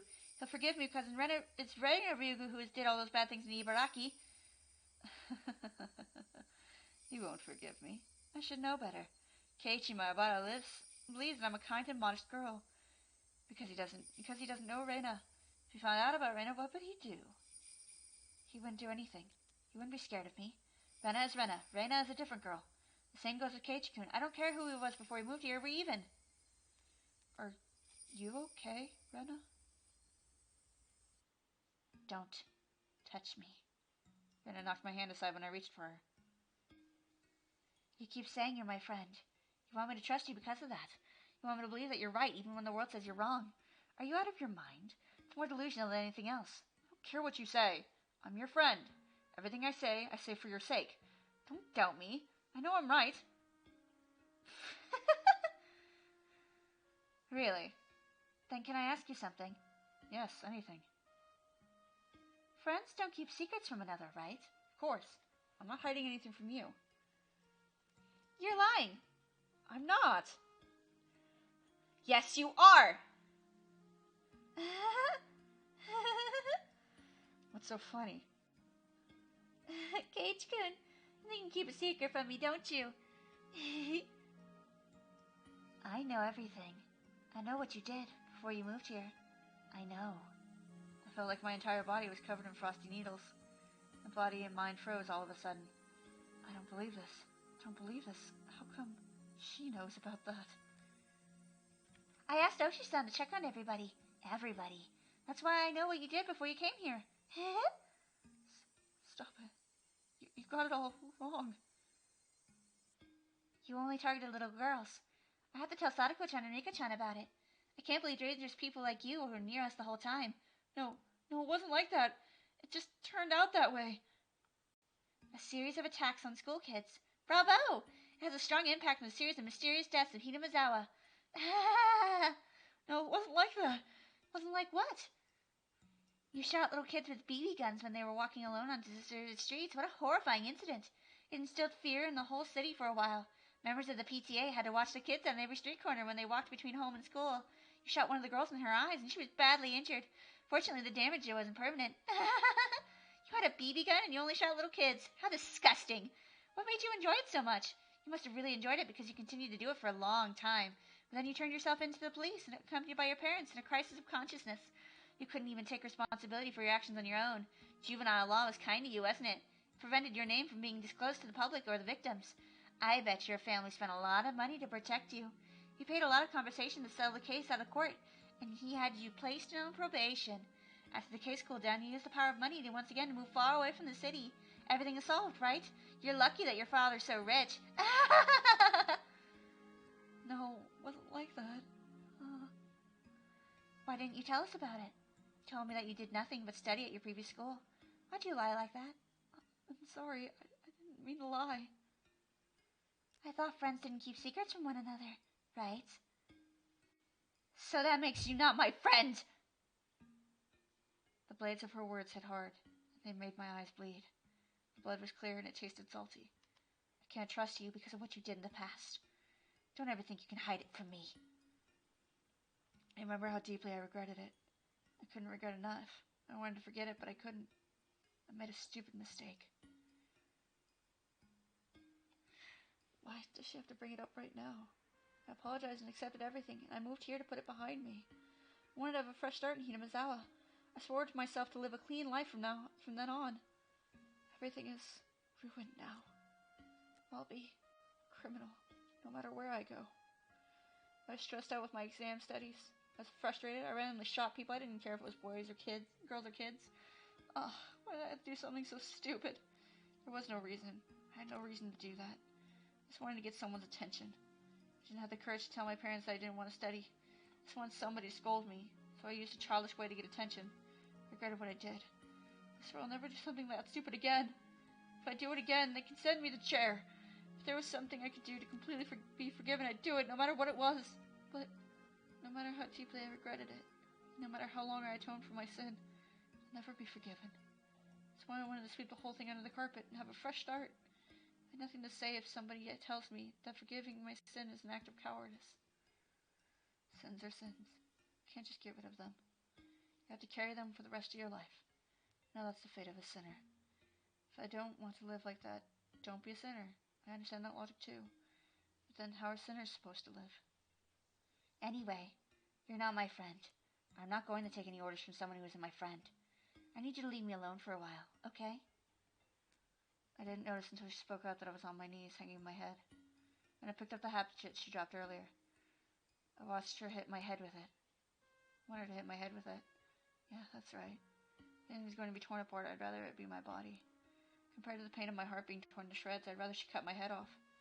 I believed it. I still believe it. I still believe it right at this moment. I believe that I'm their friend. But in fact, I've started to become aware of it. I want to believe I'm their friend because I don't want to accept my past. I'm trying to tell myself that, but I felt stupid crying like this. My face is all messy with tears. I was never their friend. I'm a sinner, and I hid my past from them. I hid it because I was scared. I told her that friends don't hide anything from another. I hid my past from them. I hid my sin from them. My past has nothing to do with how I live my life here. If I ever attacked a kid in this village just because I was frustrated, I wouldn't mind if they killed me and cut me to pieces. But I'll never do anything like that again. I just want to live normally. What I did before I moved here has nothing to do with my life now. For instance, Rena moved here too. I wouldn't change the way I see her, even if I found out she did something bad before she moved here, right? I wouldn't, would I? Even if Rena beat someone for friends, or broke all the windows of her school, I wouldn't care, because it happened in Ibaraki. She didn't do it that in Hinamizawa. Rena's Rena. She's my best friend, so I wouldn't see it any differently, even if I found out about her past. That's a lie. That's a lie. That's a lie. That's a lie. I'd keep a distance from her if I found out she did such things. I'd be scared of her. I wouldn't try to listen to her. Why? It's just a rumor. Why would I be scared of her? She's my best friend. If I was in her situation, would I reject her just like she did? So Rena's rejection of me was completely national.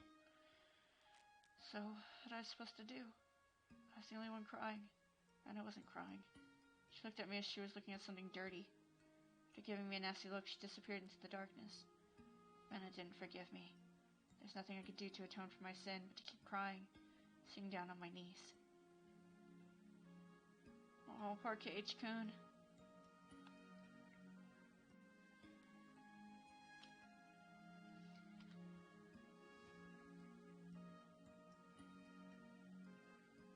A reason to move to Hinamizawa.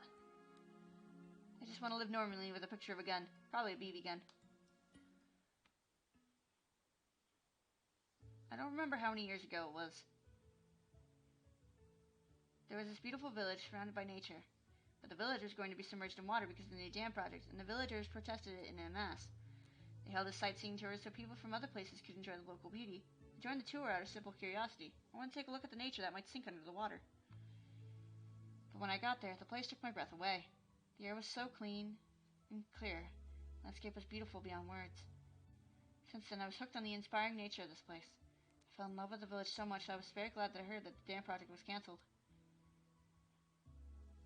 That village is where I'm building my new house. Our new house. When I visited there, I loved the beautiful field of wildflowers. I saw two cute girls playing in that field. Both of them were very beautiful, with long straight hair. They were probably neighbors or best friends. I still remember how they looked. One of them had a beautiful face with a clean-cut profile of her age. The other had a very pretty, innocent look. I'm sure both of them will grow up into fine, beautiful ladies in the future. They were running around the field like they were dancing. I asked them if the field was their playground. They said that they were playing in hopes that newcomers would move to their village. I saw a sign saying lot for sale. That's when I began to think that it might be a great place to live. Shush! No! No! Rim! No! Ha ha ha! Ha ha ha! No! No! Spoilers! Because Mike doesn't know. Don't spoil. Please. There's nothing here, and things are a bit inconvenient. Yeah, no, shut up. I misspoke. Be quiet. There is no Hanyu. I don't know what you're talking about. There was nothing here, and everything was a bit inconvenient compared to life in the city. But I sincerely believe this is the best place for us to start a new life together as a family. A lot of things happened back in the city. The past is the past. It's best that we move on. We learn from our mistakes. I hope that we can start a new, more ideal life in this village. Keiichi, I hope you'll learn to grow to love it just as much as I do. You do? I'm happy to hear that. Thank you! I'm also happy that you've been doing a lot better as a family since you moved here. Back in the city, we were far from close. So I'm truly happy we're able to start from scratch. Thank you! Now that I came to think about it, I've never had a chance to have a conversation with you like this before. Oh, Keiichi, do you know any two beautiful girls with long straight hair in your school? I think they're a lot younger than you. Oh, you know two beautiful young girls, but one is short hair, huh? I think they're ones I saw. You want to know why I asked? I just wanted to ask them to be models for my portraits. I was thinking about making them wear cute costumes. Basically, I wanted to see them again, for artistic reasons. So if you happen to see them, let your dad know, okay? Promise me, okay? Girl! Good job, Keiichi. Defended your friend's honor. No. He's not tied up in the closet. Nervous sweating. Okay, I'm gonna do... wait. Let me check Steam real quick, see how many more achievements I have left. Because I might do the last episode tomorrow. So, library. Games. I have 4 more achievements left. One will be completing the game. One will be the next, tips. Yeah, one will be the staff room. One's the tips. And then I've got 2 more chapters. Get the very distinct feeling that something bad's going to happen. Okay, I think I'll finish it up tomorrow. Because I would have finished it up today if it was going to be the case. But I did 3 chapters today. So I think that's a good place to stop. So, I will see you guys tomorrow for another long stream to finish off this chapter. I don't know what I'm going to be streaming after I finish up Higurashi, because this is the last chapter that's currently translated. But hopefully they'll translate the other ones soon, and when they do, I'll stream those as well, because I like streaming this series. This series is fun to stream. Anyways, you guys have a good night, and may quiet music lull you into gentle sleep.